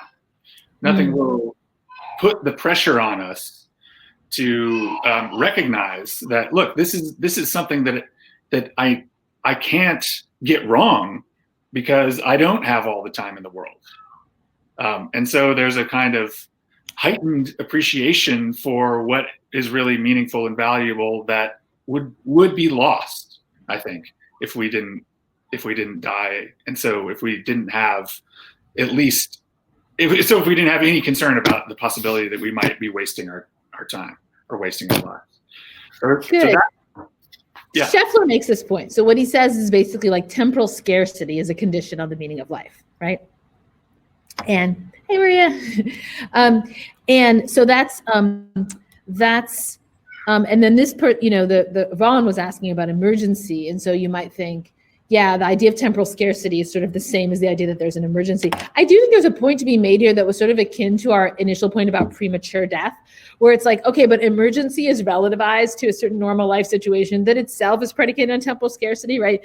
And so we might say, look, an emergency situation is one in which you sort of have to act very quickly and you don't have time to think, right? And I don't think that all of life is like that, because I think thinking is really important. And we wouldn't want to say that like life is such an emergency, you should never think, right? But I do think that the idea that like there's temporal scarcity, and so the concept of wasting time makes sense. That's an interesting.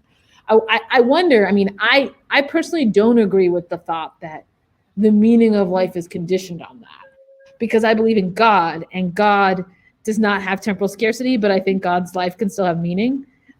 So like it is, but it would have to be I agree with you, it has to be a very, very different kind of meaning. Let's take Maria's question, and then we'll go back to the philosophy as training for death question that we skipped. Thanks so much. So my question was originally about what it is for an emotion to be rational, but you both really gave great answers to that. So I wanted to maybe change the question and ask whether, so talking about this idea of wasting time and having a sense of, it's valuable that I'm alive right now and maybe tomorrow I won't be, right? So is there a pragmatic reason to fear death? So maybe if I don't fear death, then I'm not going to eat the healthy stuff, or I'm just going to like not look when I cross the street, or I'm going to waste time because I just like have no concern, right? Like I saw that Stephen kind of said, have some concern, but that could be something like fear. So yeah, is there a pragmatic reason to fear death in some ways, in some respects? Go ahead, Steve. Yeah. Interesting. So, I mean, maybe there's a kind of pragmatic reason to fear death. I'm inclined to think that the things that really are worth fearing and being worried about, sort of the loss of future possibilities of connections to people that you love, of just the goods of being alive, are enough there, that you don't need the fear, and that the fear in fact may just interfere with the sort of appreciation of those things too much, especially if it's heightened. I mean, of course, in some contexts, it's fear plays a functional role that, it's important to be afraid sometimes. If you're not afraid of dying in some sense, in some ways, then you're going to take unnecessary risks. And so that can be helpful. Now, so there's this functional role of fear, especially in like heightened situations of heightened danger that's really necessary. If you don't have it, you're liable to take these kind of stupid risks. Is that a reason to fear? Well, again, it's this interesting distinction between reasons to fear, which are kind of the form, the thing that I am afraid of, the object of my fear really is a threat. There's a kind of reasons that bear on the truth of that judgment internal to the emotion.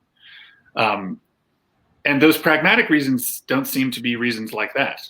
They're reasons to have the emotion, whether or not the intentional object really is a threat or is dangerous. So it's kind of notoriously difficult to be responsive to those kinds of pragmatic reasons. So it's like believing something because it would be good to believe it, even though you think it's not true. Well, good luck. So it's an interesting category of reasons, but yeah, good question. Yeah, good. I mean, you might think of it as just like that kind of fear is like an abbreviation of a thought. So I'm not I'm fearful in some contexts, but I often actually do have that thing where I take stupid risks because I'm not fearful. I'm not appropriately fearful in situations where I should be. This at the early days of this, sort of before the lockdown, I have asthma and I have sort of lung damage from when I was a kid, from like having pneumonia a bunch of times as a kid. So I have sort of fibrosis in my lungs, and that makes me at a higher risk category with respect to, COVID-19. And like my and I was just like, really just wanted to keep living my life as I had. This is before lockdown, I wanted to take my trips. And like my family is like, no, you can't. But even just things like washing my hands, like I don't feel like washing my hands. Like I was just stupid, like in the sense of I didn't have the affective response of like, oh, this is like a bad thing that I have to really try to avoid. I actually really had to like have people like sit me down and reason it out with me, right? And somebody who had a more like natural response, it would just be quicker. In a way, it relates to the emergency question, right? Fear may be a useful response in an emergency in which you shouldn't take the time to think through like whether this thing is good or bad for you. You should just react, right? And so that's not exactly, it wouldn't be, so to speak, a reason to develop fear. I think you're right that these pragmatic reasons don't work as like ways to get yourself to be afraid, but they might work as like ways to reconcile yourself to the fear that you have, right? You can be glad that you're not like me and take like stupid risks because you're just a bit desensitized to that, but you have to like, so I think, yeah, you could think of it as like a heuristic or a shortcut, which is true for a lot of cognitive biases, right?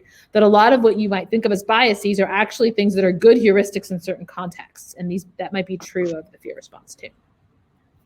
Hey. Hi, everyone. Hi. Making a meal while doing night owls. Okay, so my question has to do with some works in philosophy I've read that talk about, how we are to live in the Anthropocene or kind of like in this world with our climate changing, etc. And many of those philosophers dealing with ethics at this kind of climate change end of the world emphasize grief for the world we're losing as a kind of paradigmatically appropriate state of being for being at the end of the world. And to me, it seems like the proposal to kind of cultivate and sit with grief as a kind of solution seems to be lacking something important. Do you both find proposal to grieve for the world satisfying in this time, and why or why not? So maybe I'll say something like, so Scheffler talks about this a little bit because he thinks that his argument has consequences with respect to climate change. Namely, we should be really taking a lot of steps to try to reverse climate change if he's right, because the lives of future generations are conditioned on the meaning of our lives, right? And so in effect, it's almost like selfish for us to do that. Now, as to what we're grieving, right? I could think of a variety of things that you might grieve. So one thing you might grieve is like, I don't know enough of the science here to speak with any authority, but like my sense is that there used to be this idea of nature where nature was the sort of world untouched by humans and uncontrolled by humans. And it's like that we were somehow in nature. And that is just less and less the case. Like it's becoming the case that there is no such thing as a natural environment. All environments are in some sense controlled by human beings. In that sense, we've kind of eliminated nature, right? It's almost like we've turned the world into a zoo, right? That's an exaggeration, but it's the direction that we're moving. And you might just think that's the loss of nature, right? Understood in that way. But then there's a second question, which is like, right, and when are we able to manage it well? That is, once we're now in charge, right? Are we able to, regulate our natural environment now that it's almost like breathing, right? So breathing is something that we do without thinking. We just breathe, but you might switch over such that you can only breathe voluntarily, right? And then you have to think about taking a breath at every moment. And that would like not be a better situation, right? Because you always have to remember to breathe. So it's like, we're like that with nature. We're like, now we're in charge, and it's not clear that we know how to be in charge. It's not clear that we can coordinate our efforts, right? It looks like we are sort of almost in a kind of mutual self-destruction pact with the rest of the world. And that's, so that would be a separate thing to grieve, right? Grieving that seems a little premature in a way, because it's like, well, let's hope that it's not, that things don't look great, right? But it seems like our attitude there should be more can do. That we ought to figure out, it's a giant coordination problem, basically, right? And, to me, the fact that the existence of nuclear weapons has not resulted in the elimination of the species up till now is amazing. It's amazing that we're all here, right? That's a giant coordination problem too. And so maybe that can make us a little bit optimistic, that we can figure out ways to somehow coordinate all of our behavior in such a way as to be the kind of stewards of the natural environment that we now have put ourselves in the position that we have to be. Yeah, I find the proposal that grief is the response that we should have at this moment sort of, a little out of tune also, partly because I agree with Agnes that, kind of the main mode we should be in is sort of what can we do to sort of change course from where we are, and also because sort of we're in the midst of just this kind of insane destructive path that we're creating and causing at every moment on this planet and for ourselves and for our future, and it seems, and it would be an odd response for somebody who's just in the process of destroying something of value to at that moment, as they keep doing it, grieve. I mean, that's not the, it's too early to grieve, not because we're not because things might turn out okay. If they might turn out, if we get our act together, better than it's likely, but and so obviously we should be doing everything we can to try to forestall the worst catastrophes of our activities. But even if not, it's a weird dissociation from our activities to sort of grieve the destruction that we're wreaking as we're wreaking it. It's a way of, I think, if you're kind of grieving it, you're dissociating yourself from what's going on, as though you're not part of it.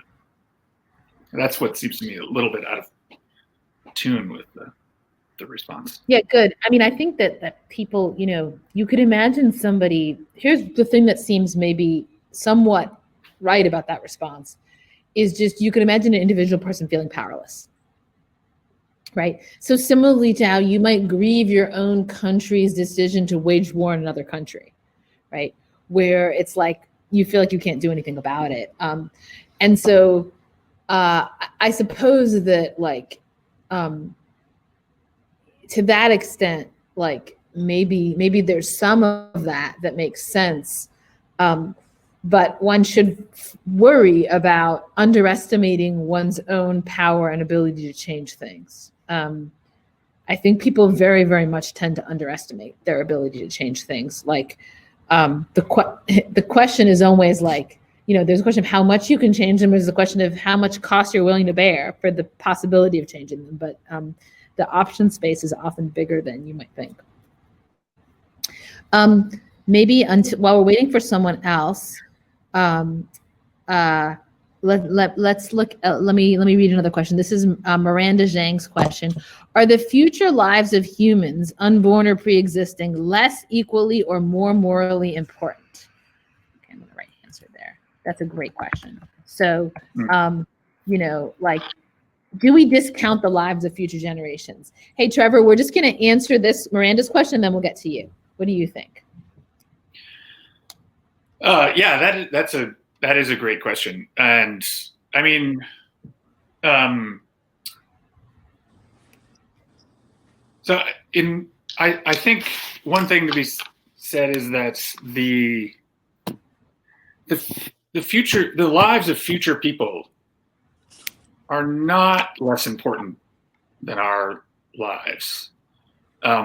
But there is a question about what that means for us, given that we can affect whether and how many future people there will actually be. Right. So it's not, so, you know, given some future person, I think their life is just as good as ours. But that is going to leave open a lot of questions about sort of the moral implications of various actions and policies, because those affect who is going to be alive, how many people are going to be alive, and so what their lives are going to be like. I mean, one way I was thinking about earlier to sort of that brings out the oddity of the question is, or some of the peculiarities that come up when thinking about this, is one way of dealing with kind of intergenerational injustice that's being wrought by climate change, right? If we think, look, if we continue living as we're currently living, future generations of people down the road, their lives will be considerably worse and more difficult than ours is. And that's a kind of injustice to them. So one option is to change how we're living so as to preserve the opportunities and abilities for future generations to live good lives under decent institutions and so on. But another option, I mean, theoretically, another option would be to sort of agree that in order to continue living how we're living, so as we don't have to sacrifice anything of our own well-being, those of us who are currently alive, without injustice, we might just sort of, so to speak, make a pact not to have any children. Mm-hmm. So that there will be no future generations, right, to suffer the consequences of climate change. And would that be equally as good a solution to this problem of sort of intergenerational injustice? I'll leave that. Yeah, good. So I'll say a quick thing, but I basically just completely agree with everything you said, Steve, which is that, like, in some sense, temporal distance is like spatial distance. It's ethically insignificant, right? And so, like, the lives of people that are far away, I agree with Peter Singer at least this much, like the lives of people that are far away from me are just as important as the lives of people that are close to me. Similarly, the lives of people in the future are just as important as the lives of people now, but that's only presupposing those people exist. And sometimes our decisions partly determine whether the people exist, and I don't think we have obligations to bring them into existence, or at least absent some other considerations. I mean, we might. And so I think that, the questions about people in the far distant future are at least as much questions about sort of like uncertainties about whether they will exist as anything else. They're not, there's an epistemic problem there, I think, more than a metaphysical problem. Okay, but let's get to Trevor's question. Hi, Trevor. Hi, thanks for hosting. Sure. Actually, in a course, we're reading Fellow Creatures. But so my question is, to sum it up in a sense, is that Korsgaard presents arguments that are for extinction, that perhaps we should consider this, and she's bewildered why Singer, along with Leopold, an environmental holist, disagrees with, never really says anything about let's go extinct.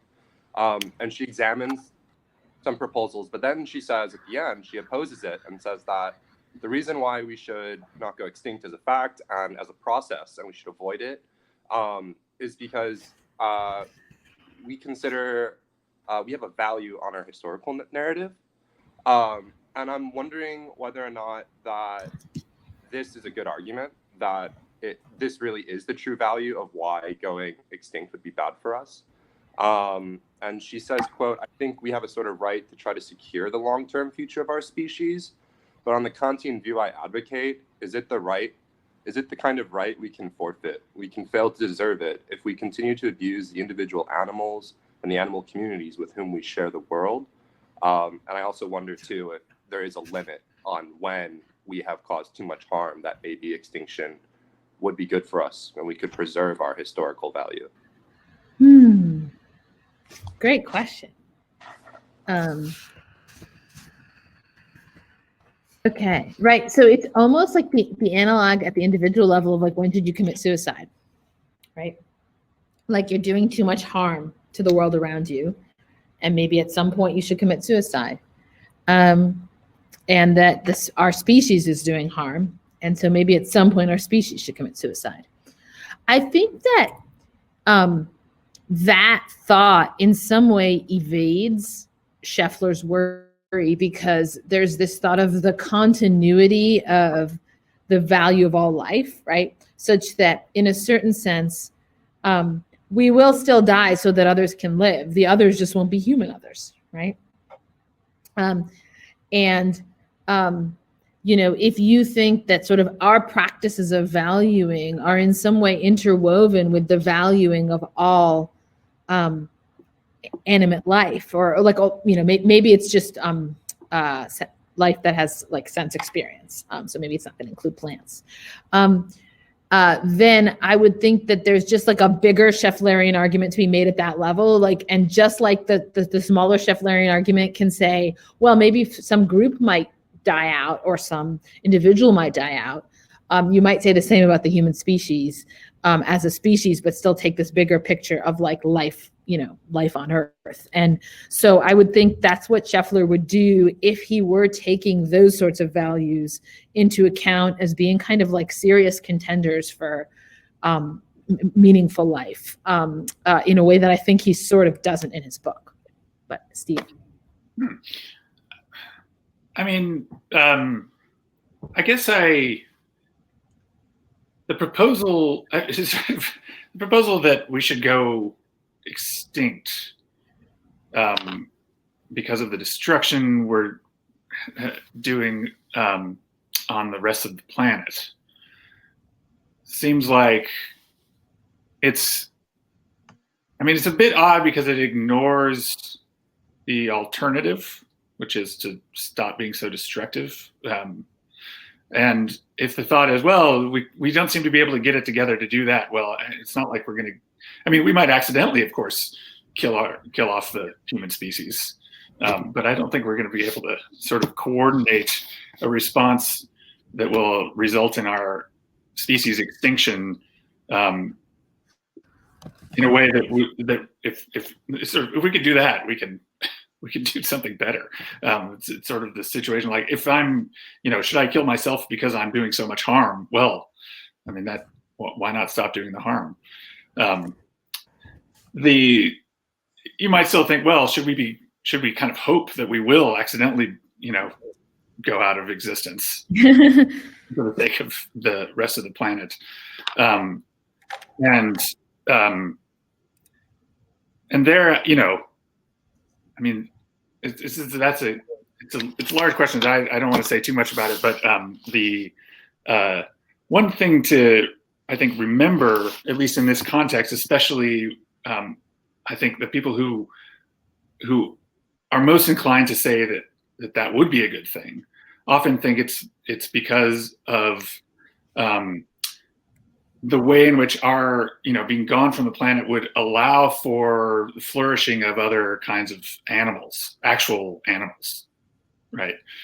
And there's always a point that I think is worth remembering that Schopenhauer makes, which is that animal life in nature is horrible. It's mostly just suffering and death. And so it's, from a utilitarian point of view, certainly it's not clear that it'll be a net gain or anything like that. And so the actual calculus of like whether our species should go out of existence so that others may continue on is going to be a much more complicated sort of calculation, given that Schopenhauerian point that I think is probably true. Anyway, I'll leave it there. Yeah. Sorry, I just had to, I'm putting this link in I read this paper last year called Policing Nature, which is about how maybe we should be killing tigers because tigers kill other animals. And so like if we're utilitarians, we should be thinking about like reducing suffering by like here's the oh, it doesn't matter. Anyway, it's basically this is a utilitarian basically arguing like you know, why not think that certain forms of hunting are actually good from a utilitarian point of view? Benji. Hi, I added 2 questions, and I'm not sure which one I'm being added for, so I'll just run through them both really quickly. Okay. Does thinking about the end of the world change your attitude towards religion? At the margin, are there belief systems that become more attractive and belief systems that become less attractive?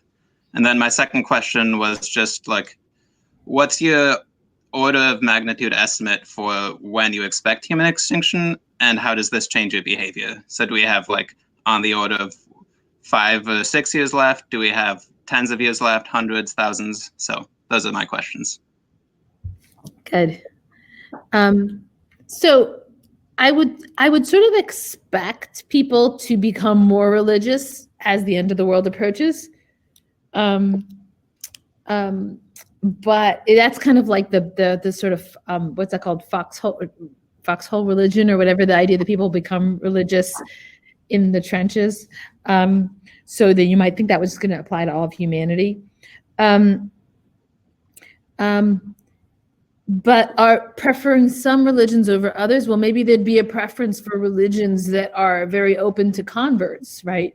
Over those that aren't, like Judaism might not get that many people, right? But Christianity is going to get more probably. So that would be one. Some religions make it easier to join. And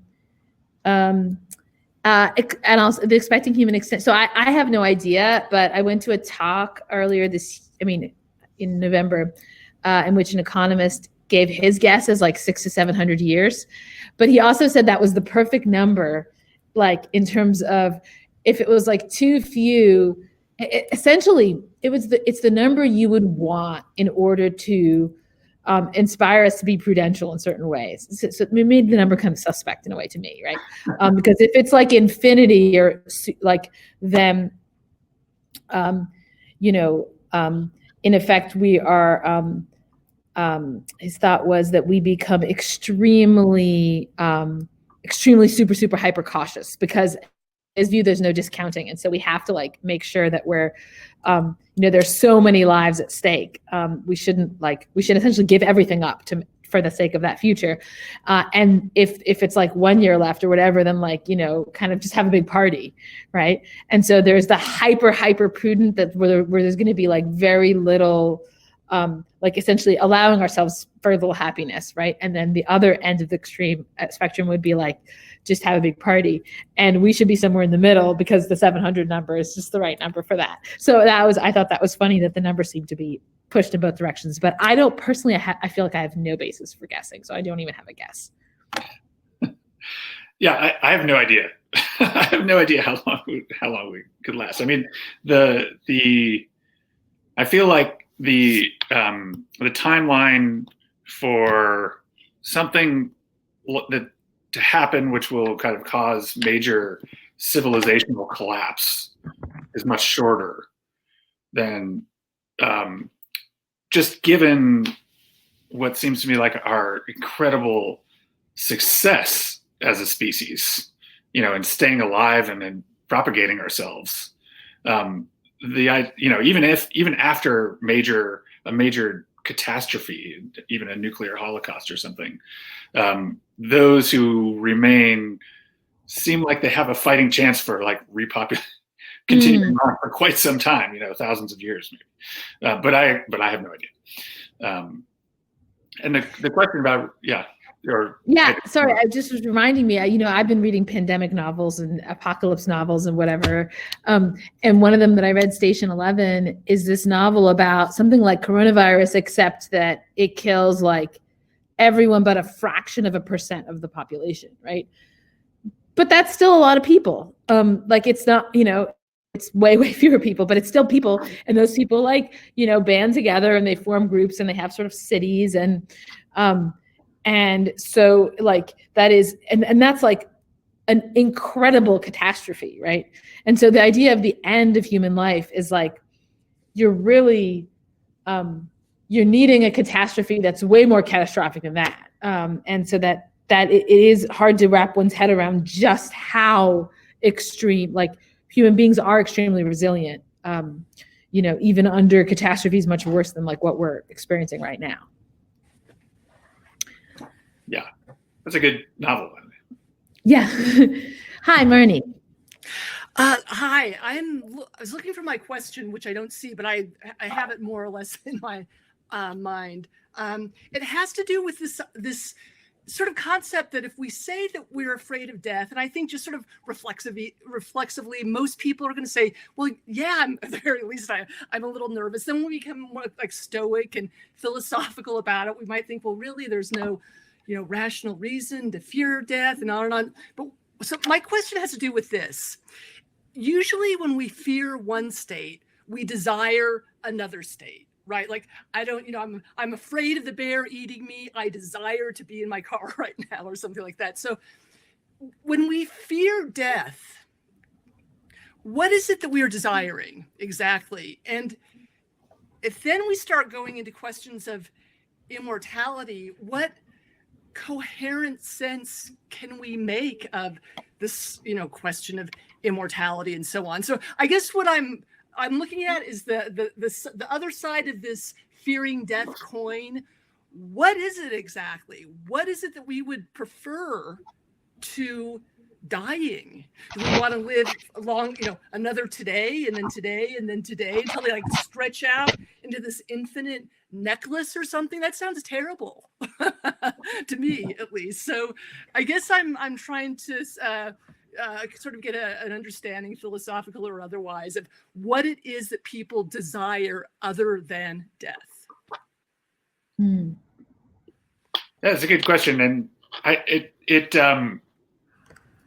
raises this issue of whether immortality would be something actually desirable, right? Which is sort of a surprising number of philosophers maybe have just argued that no, in fact, immortality would be horrible, if for no other reason than that it would get so boring.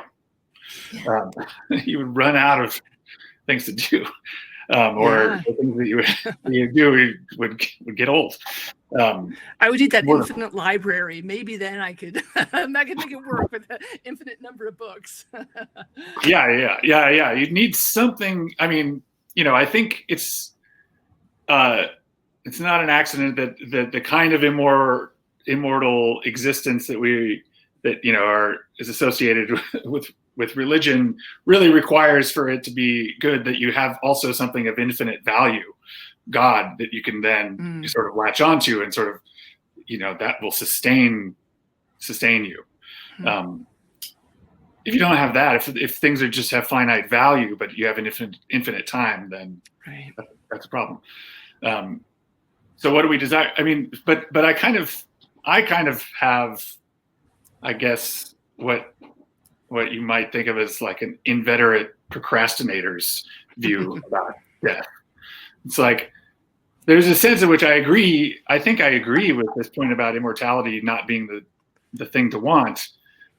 Death is kind of like a deadline that I need. But I always want to push it off a little bit more. Right? So it's not that I want to live forever. I just want to live later. I just want to live tomorrow. Live through tomorrow, or something like, you know, live for another few years, live for another, and that could go on for quite some time. I think that's a desire that's always for more, without being a desire for endless life. It's a little bit like how people always want to be a little bit richer than they are. Yeah. Yeah, I mean, there's a nice passage in the Symposium where Socrates says that like desire is always for what you lack, right? And that, like, you know, the desire for immortality would have to, and the fear of death would have to be something like the desire for the good to be yours forever. And so you'd have to have some idea of what it would mean for it to be yours forever, right? And you might think it couldn't be yours forever because you would tire of it or get bored of it.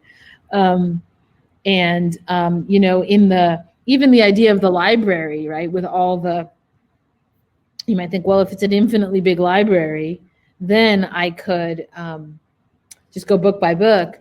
But what Williams, the philosopher that Steve and I are talking about here, who makes this argument about how immortality would be boring, says, well, look, if you're just going to absorb yourself in one book after another, it's almost like there's no you anyways, right? So this kind of immersion in books is another way of, if there isn't some kind of driving project coming out of you that is like sort of setting the terms of your character, but instead you're just being entertained by one thing after another, then in what sense are you really existing all that time? So so you might think that if the only way we could live with immortality is by like losing ourselves in one thing after another, then that itself would be, you know, non-immortality. Steve is maybe experiencing technical difficulties, but what I'm going to do is read Richard's question. Richard had a question from a while ago that he wasn't able to ask. Hello? Oh, hey, Henry. Hold on. Can you hear me? Henry? You can't hear me? I can't hear anything. Okay. I'm gonna untype.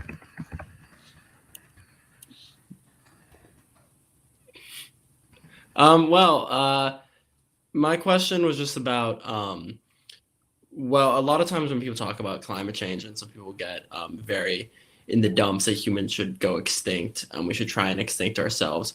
I just feel that existentially, would any of this have meaning without some sort of sentient life on the planet? I have this thought of what if, and then probably there's billions of other planets in the universe that we found or that must exist. How many times have beautiful creatures, like as beautiful as a great blue whale, existed, but there's nothing sentient or conscious to observe it? And then does the existence of that creature have any meaning then, as the creatures that we can see here have meaning? That's my question. Oh, well, I guess sentient, I meant conscious, I guess. My apologies to the whales. But like creatures like us that can make artwork and appreciate it. But I guess I'm going to reload because I can't hear anything. Okay. So I'm going to try and answer Henry's question. Hopefully he will reload in time to hear the answer. So I think even conscious, I mean, I think whales are conscious. I think of conscious as being something like the lights are on in some sense, right? I think that, but you know, let's just suppose for a moment that, and I don't know this either, but like whales are incapable of rational thought. So, and let's even suppose that they can't communicate with one another. I think that's false. I think they can, but suppose that they couldn't, right? You know, you might think, you know, those kind of capacities for rational thought and for communication are part of what make the world valuable or endow it with meaning. And that would be a kind of subjective understanding of value or meaning, right? Like that in some sense, in order for something to be valuable or meaningful, it has to be made that way by a kind of like almost like act of bestowing it with value and meaning. And maybe only human beings can do that. So like, I guess my thought is that I'm trying to construct this argument now, right? The argument against extinction on these grounds. And I'm inclined to just think that we need a lot of premises there that don't seem true. So I think that things can be valuable independently of their being valued. Sometimes people can mistakenly fail to value things that they should value. And so I don't think that all value is endowed with meaning by people valuing it. And then I also think that, you know, we ought to have quite a bit of epistemic humility about what animals do have. I think we don't know what it's like to be an animal, right? We don't know, to quote another Nagel piece, what it's like to be a bat. And so we don't know what kind of consciousness they have, but they have some kind of consciousness, right? So John Dee brings up higher consciousness. So Tyler, I think we did get Vaughn's question, by the way. So I think that that by itself wouldn't be my argument against extinction. I do not think we should go for extinction.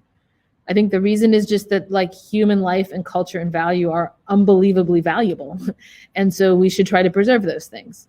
But we should also try to mitigate the cost for other species. So that's what I think about that.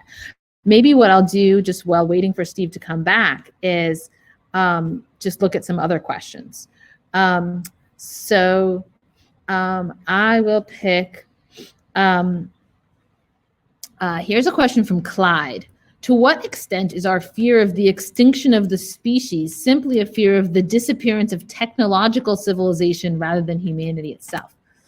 So I think that's a great question because it gets to this conversation we were having about the age of M, which is like, it could be that humanity continues to exist, but we lose a lot of what we think of as characteristic or important to humanity. That actually shows up in Station 11 because they have this like museum. It's in an airport. They have like a museum of humanity. I can't remember what it's called.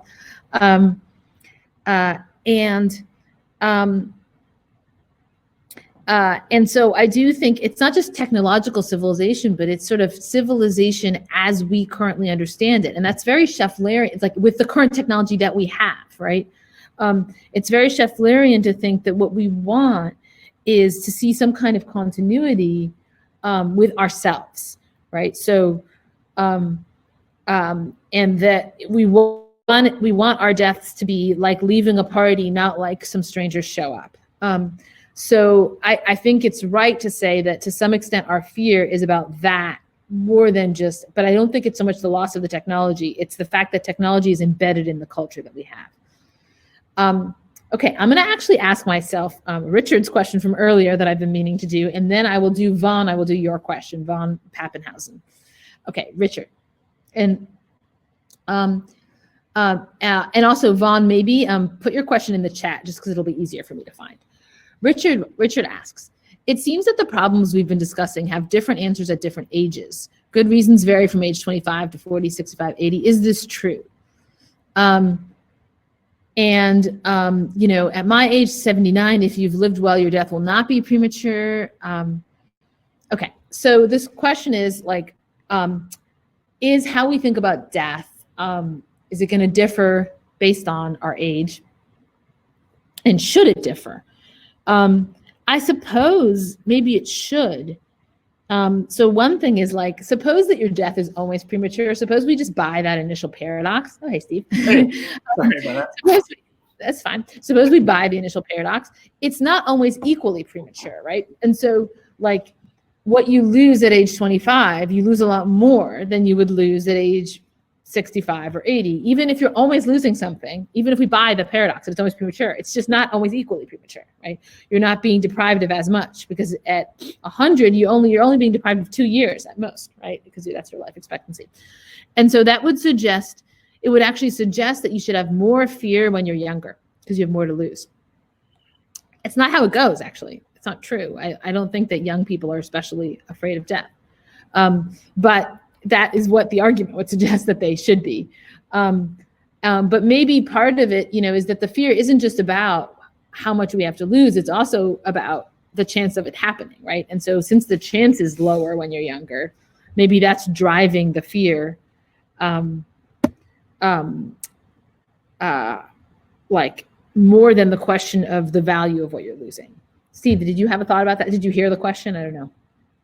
Can you say it again? Yeah, it was like, it was Richard is asking, like, do the problems that we've been discussing, do they have different answers at different ages? And he didn't say which problem, so I assumed he meant like the fear of death, like whether you should be afraid of death. Should you be more afraid or less afraid when you're young than when you're old? Oh, yeah. Interesting. If the kind of view that, so I was pushing earlier about what is problematic or bad about death is this idea that what you're worried about is sort of losing these future opportunities, or sort of losing the good things that you have in your life, then it seems to me much more sensible to focus on that loss when it's close at hand than when you actually are enjoying the things in life and have a lot of future to sort of project yourself into at any given moment. So there, that does seem to make a difference. Good. Though what's interesting is that there's a proportionality between sort of the chance that it's going to happen to you and the size of the loss normally, right? And so it's like when you're young, the chance is very low, but the loss will be very large. And if those things offset each other, then it almost seems like you should have the same fear throughout your life. Or you might think, no, see, and I am inclined to think, no, they don't quite offset each other. Because there's something like, it's sort of always a bit reasonable to be afraid. And so it makes sense to me that the probability of death is the thing that's going to be the driver of the fear rather than the size of the loss, like the number of years lost. Yeah, I mean, as far as the fear goes, that seems to me right. It's the size of the probability rather than the size of the loss in and of itself. I think you're right. They don't just add up, or they don't just multiply to give you the same sort of, level of rational fear or something like that. That's part of the uncertainty point that came up earlier. I forget who raised that or who asked that question. The more uncertain continued life is, I think, the more rational it is to fear the loss of it. And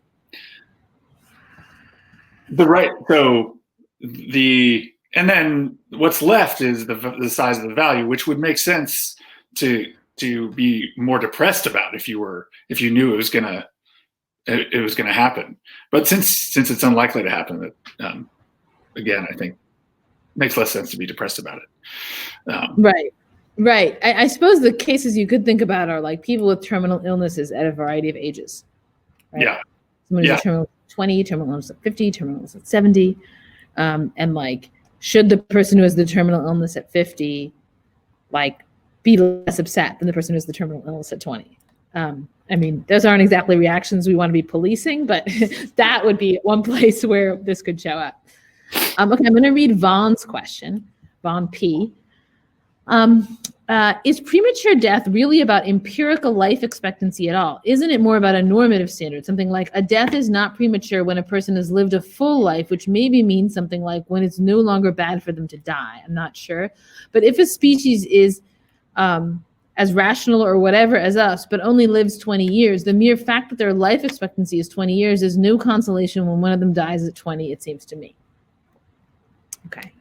So do you think, Steve, premature death is normative? And then also, do you think that normative standard is independent of the life expectancy for the species? Because that's another question that's in there, because his thought is like that it is, in effect.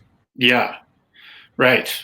Well, it does seem to me like there is likely to be a kind of normative standard that's tied to life expectancy in some degree for at least some of the things that we care about and are worried about losing, because we organize our lives in a way under the under certain assumptions about the arc of our lives. And so you don't, you're not going to write, say, like a 1,000-page novel in your life or something like that if you only live to 20. You're not even going to set out to do that. And so there's a kind of way in which that's a kind of project that might be cut off given our lifespan, that's not going to be cut off given the 20-year lifespan of this other species, rather rational species. And similar, so reasonable expectations will respond to them by adjusting our kind of the timeline of our projects and concerns and so on accordingly to some extent. Where that doesn't seem to me to hold true is in cases, in sort of like connections with other people, which don't have a sort of arc necessarily, but could conceivably just go on forever. And in which case, I'm not so sure in that case, the loss that we anticipate in dying really does get less with age, at any age. I mean, you might think that's the kind of thing which we can always project ourselves further into the future, assuming that our loved ones are going to be around. So, yeah, good. I feel like there are these sort of two layers. Like one of them is this idea of there being a kind of shape of life and like a lifespan, and Scheffler talks about this. And yes, I think that that's sort of what we're used to, and we're used to it being a particular like 80 years or something like that. But I also just think like that's pretty contingent, and it could look quite different from that. But then like independently of that, there's this question of like, will you always want a little more or something like that? Will it always seem like a loss? And it's even, I mean, it may seem like a greater loss sometimes because you're being deprived of the sort of that shape thing, right? But that there's something about the kind, like what it is to be living your life that makes you think of it as a thing that extends forward, right? That it projects forward. And that goes back to your like original point, Steve, about projecting ourselves into the future, that at least for most of the many of the things in our lives, that's just part of what it is for them to matter to us, right? And that kind of bakes the badness of death into just living at any age. And to me, there's something about that the original paradox really captures, right? This thought that like we always live in the expectation of there being a little bit more, and there isn't something mistaken about that. And that like it could be that it's not a paradox. It actually is just a way of articulating the fact that whenever death happens, it deprives you of something and is bad. Yeah, the kinds of things, there are kinds of things that seem like that are really important parts of or good aspects of being alive, which don't have much temporal structure too. So that the kinds of things that Larkin is talking about. I mean, just sort of the conscious awareness of and ability to comprehend the world and to experience sensations and just the very general capacities for activity and desire and things like and thought. And those things seem like the loss of those is going to be bad totally independently of any normal lifespan, whether you're at the beginning or the end of it. Good. Okay, let me ask, let me just pick a few questions from the top questions from the Q&A. So Sam Enright asks, do people view death too positively, philosophically speaking? I hear a lot of bad arguments about how death gives life meaning, which sounds to me that we're coping with just how awful death really is.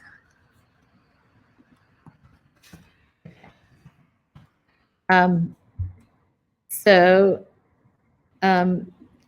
we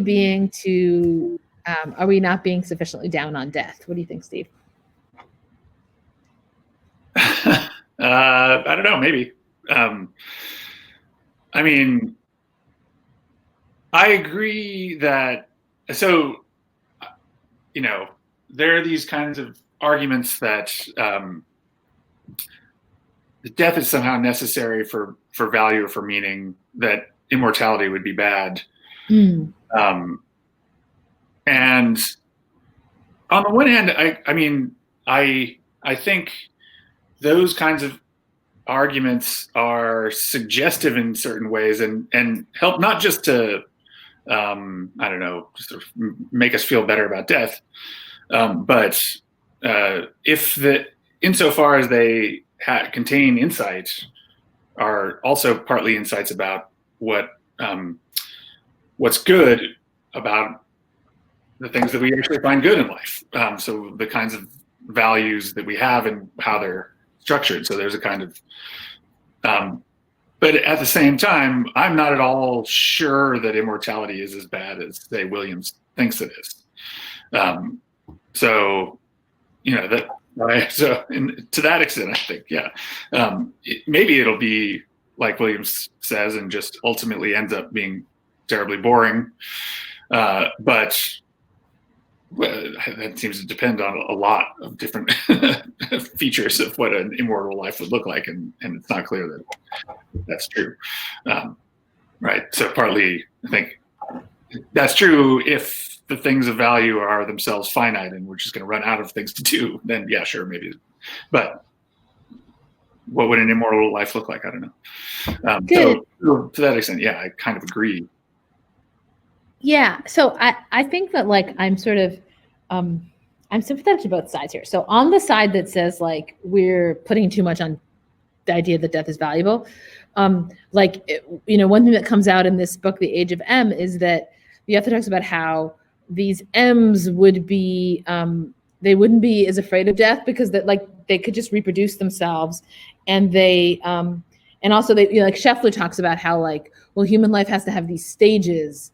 And like there's like the growing up stage, and then there's the taking care of children stage, and like the M's don't have that. Their lives don't have the same kinds of stages that ours do. And you know, they would all, because of the way they're created by somebody deciding to in effect reproduce their brain or whatever.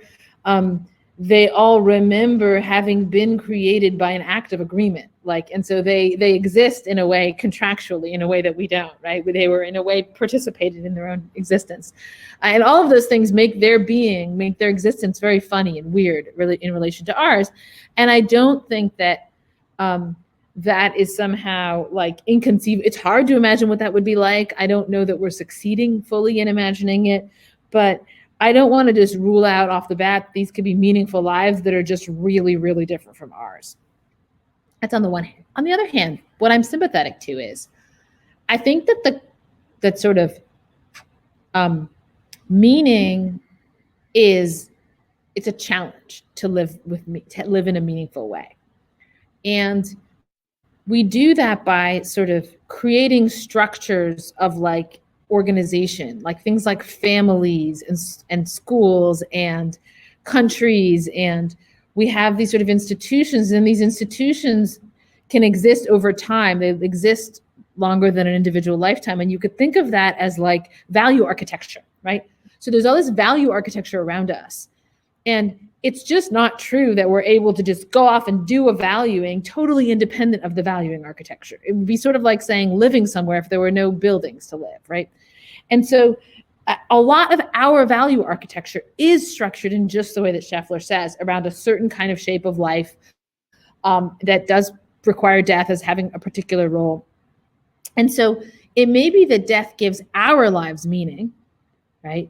And it may be that death wouldn't be necessary for giving any human life meaning. And it may also be true that it would not be very easy to transition for us to transition to a state in which we didn't have death to give our lives meaning. Like, that is, from the fact that you don't need death, it doesn't follow that we don't need death. And that, you know, setting up the architecture for valuing for the M's or whatever would be like a massive task.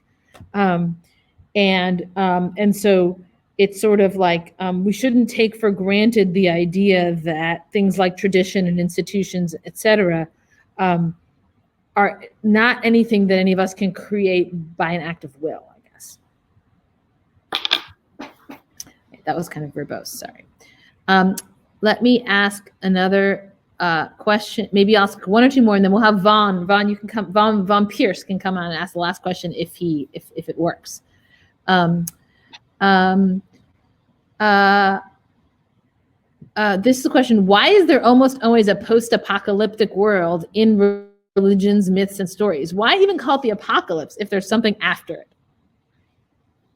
Okay, yeah. What is up with the post-apocalyptic?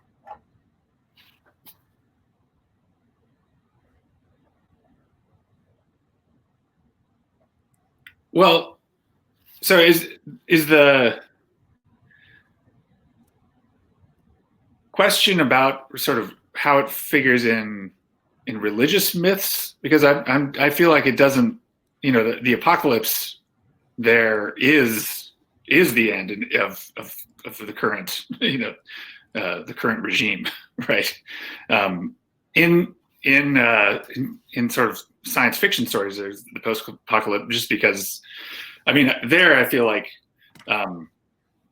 the task of sort of rebuilding a civilization or something like that is going to be incredibly interesting and dramatic. But it seems to me like a different kind of thing is going on. I'm not sure if I lost Agnes. No, I'm here. Can you not hear me? I can see. Okay, well, as long as you can hear me. I mean, I guess I think a lot of times what post-apocalyptic means, like what it means when I'm talking about, say, Station 11 or something, is that the mode of living is gone and a new mode of living has to be built. And in the new world, that architecture for valuing doesn't yet exist, basically.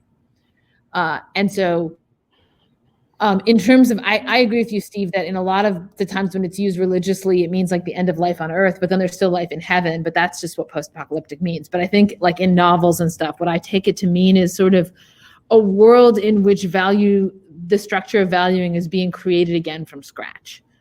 So yeah, and I think people are very interested in that because they're almost interested in watching it come into being. And I think that's a lot of the appeal, like a lot of what Station 11 is about is kind of looking at that nascent culture. Let's take Vaughn's question. Hi. Hey, so I had a question kind of about ethics. It was, do you think we can ground a concept of like human rights, like universal human rights, without like reference to the supernatural? Like John Stuart Mill talks about this in his last chapter of utilitarianism, about how to apply the concept of utilitarianism to itself, and how to make sense of a pleasure-based ethical code. And Brett Weinstein kind of tags along with this idea when he talks about metaphorical truths. So things that, you know, aren't or may not ontologically exist, but but that are very useful when trying to build a more free, equal, and just society. Good. So I think that the concept that is useful has to be true also. So like, you know, but that said, there are a lot of philosophers who try to do a lot of different kinds of fancy footwork, and it falls under the heading of meta-ethics, to try to explain how there can be what people sometimes call like spooky or weird properties that a lot of ethics seems to be made up of, right?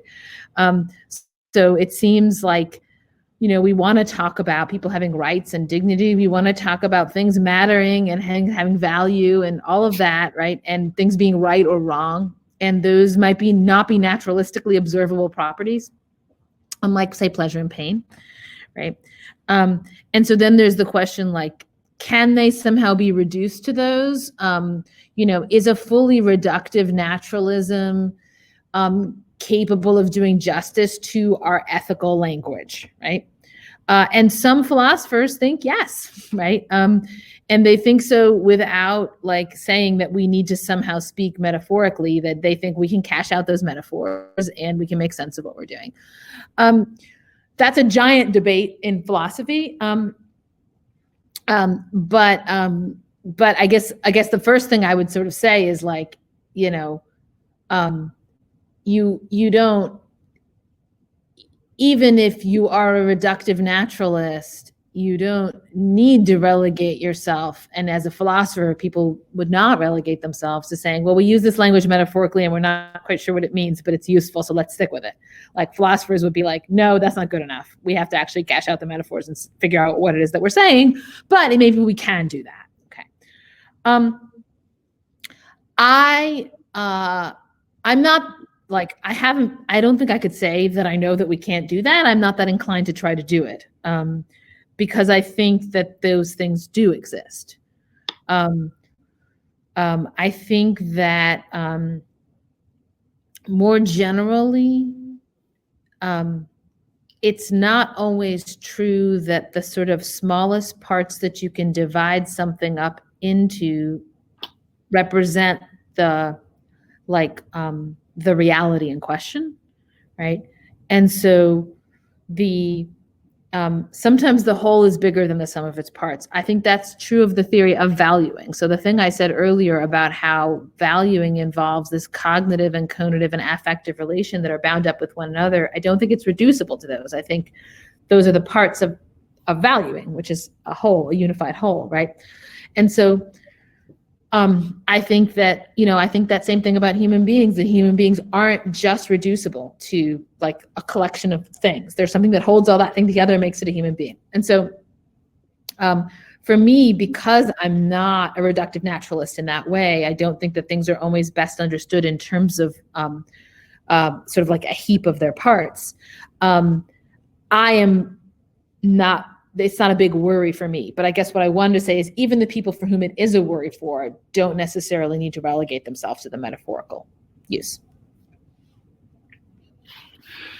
So I'll just say one kind of quick thing to follow up, because I mostly agree with what Agnes just said. I don't have, I'm not much inclined towards this kind of a reductive project as far as the nature of rights or other kind of ethical categories like that to something more empirically grounded like pleasure. I don't think it's going to work, and I don't think we need to do it. But partly, I will say this, because some of the concern about language of rights or of obligation or other moral categories that seem to not be grounded in any direct way in empirical reality have been people have objected to that, because, as Agnes said, there's just this kind of sense that whatever it would mean for somebody to have a right to something or for us to have obligations, we would have to be appealing to something very strange in the world, like nothing else in the natural world that we know.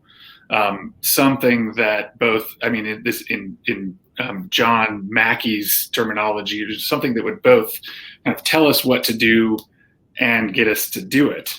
Mm-hmm.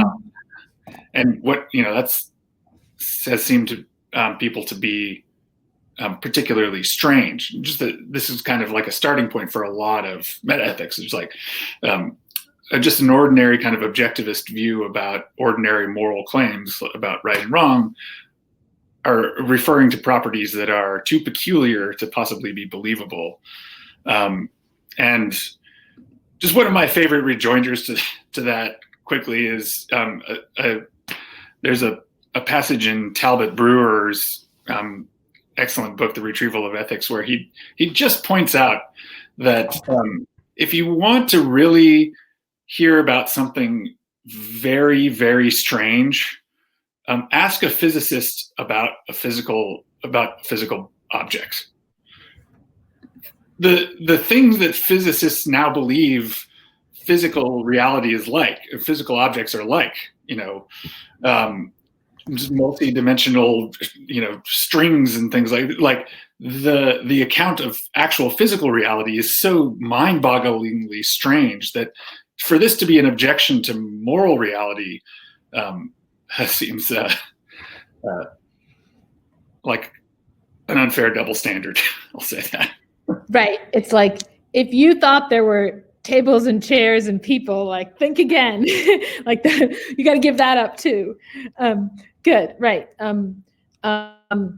Like moving over into the scientific worldview is it's a much bigger shift than you think. And it isn't just about getting rid of words like value or rights, and like even step one is like, how about friendship? Like, is friendship real? Is it a thing? Like, is it some, it's not anywhere. I think friendship is real, right? But then, even that, and then there's tables and chairs, right? And so it's like what we ended up saving is like, it's like the world ends up way spookier than just like the tables and chairs and the friendship and the dignity and all that. Let me ask, I think we have time for like one more question. So I'll just do,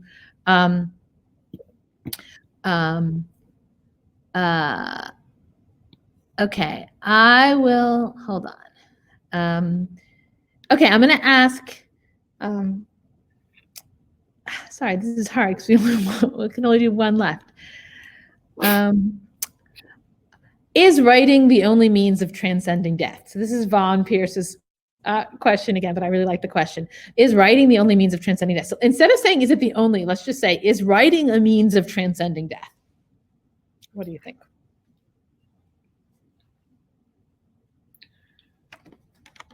Well, given that the world is going to end, to bring it back to the theme of this discussion, right. The answer has got to be no. Right. I mean, it doesn't transcend it forever because it would only transcend it as long as there are readers. Yeah. And I mean, even more straightforwardly, pages where the words are written. Right.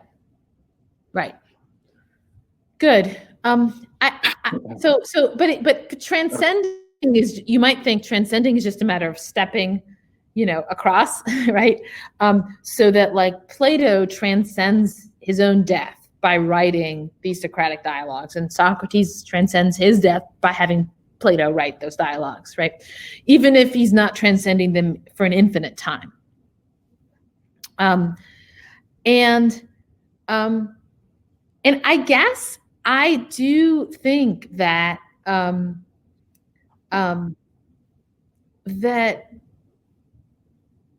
writing is in some way transcending the limits of yourself, where that's both sort of the spatiotemporal limits, like you're speaking to people you'll never meet, right?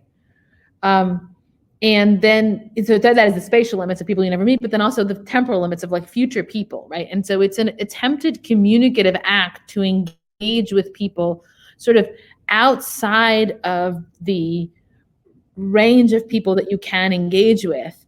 And I mean, if the question is, does it allay the fear of death? There, I'm not sure, and probably the answer for me is no, but I don't have that fear in an extreme way in any case. But if the question is, does it transcend death in some way? I guess I think yes, like even though not for an infinite time, right? I think that, somehow writing is a form of communication that involves a kind of like self-understanding of yourself as able to engage with people outside of those bounds of yourself. And that's one of the reasons why it's so appealing, I think. Does that seem wrong to you, Steve? No, it doesn't seem wrong. I'm curious whether you think it matters, A, whether the writing after you're dead is attributable to you or is attributed to you. Mm-hmm. And B, whether it has to, if not be attributed to you, say by name or something like that, at least be closely enough connected to the rest of your life while you're alive, or sort of expressive of your life or your personality or things that matter to you, in order for it to transcend your death in that way. I mean, is my grocery list that gets discovered in the sheet 50 years after I die enough for me to transcend my death? Or it doesn't seem right, even though I wrote it. And yeah, absolutely right. Right. So it's not gonna be all writing, and good. I mean, I guess my thought is that maybe it's being attributed to you actually isn't so important, but that like in some way, suppose I write something, you know, and then 100 years from now, someone is reading it, then I'm in a relationship with that person who's living 100 years from now. That relationship is a very funny structure, right, metaphysically. But I think writing makes that sort of thing possible. And it's possible even if that person living 100 years from now doesn't know who I am and doesn't even attribute my words to me. But I think it's not true if the words are not in some sense an attempt to communicate with her. So I think that I don't think I have to be communicating something very idiosyncratic about myself, but I do think I have to be trying to communicate. And so I guess I think of writing as crossing these communicative boundaries, right? And one of those boundaries is death, potentially crossing them, but much writing doesn't. Okay, we're out of time. So let me just say thank you so much, Steve. Thank you for joining me for this conversation. And I also want to thank Tyler and William Weaver, who is out there, and my Night Owls co-conspirator. Thank you guys for joining us. And please come back next week. And in the meanwhile, please submit to our essay contest.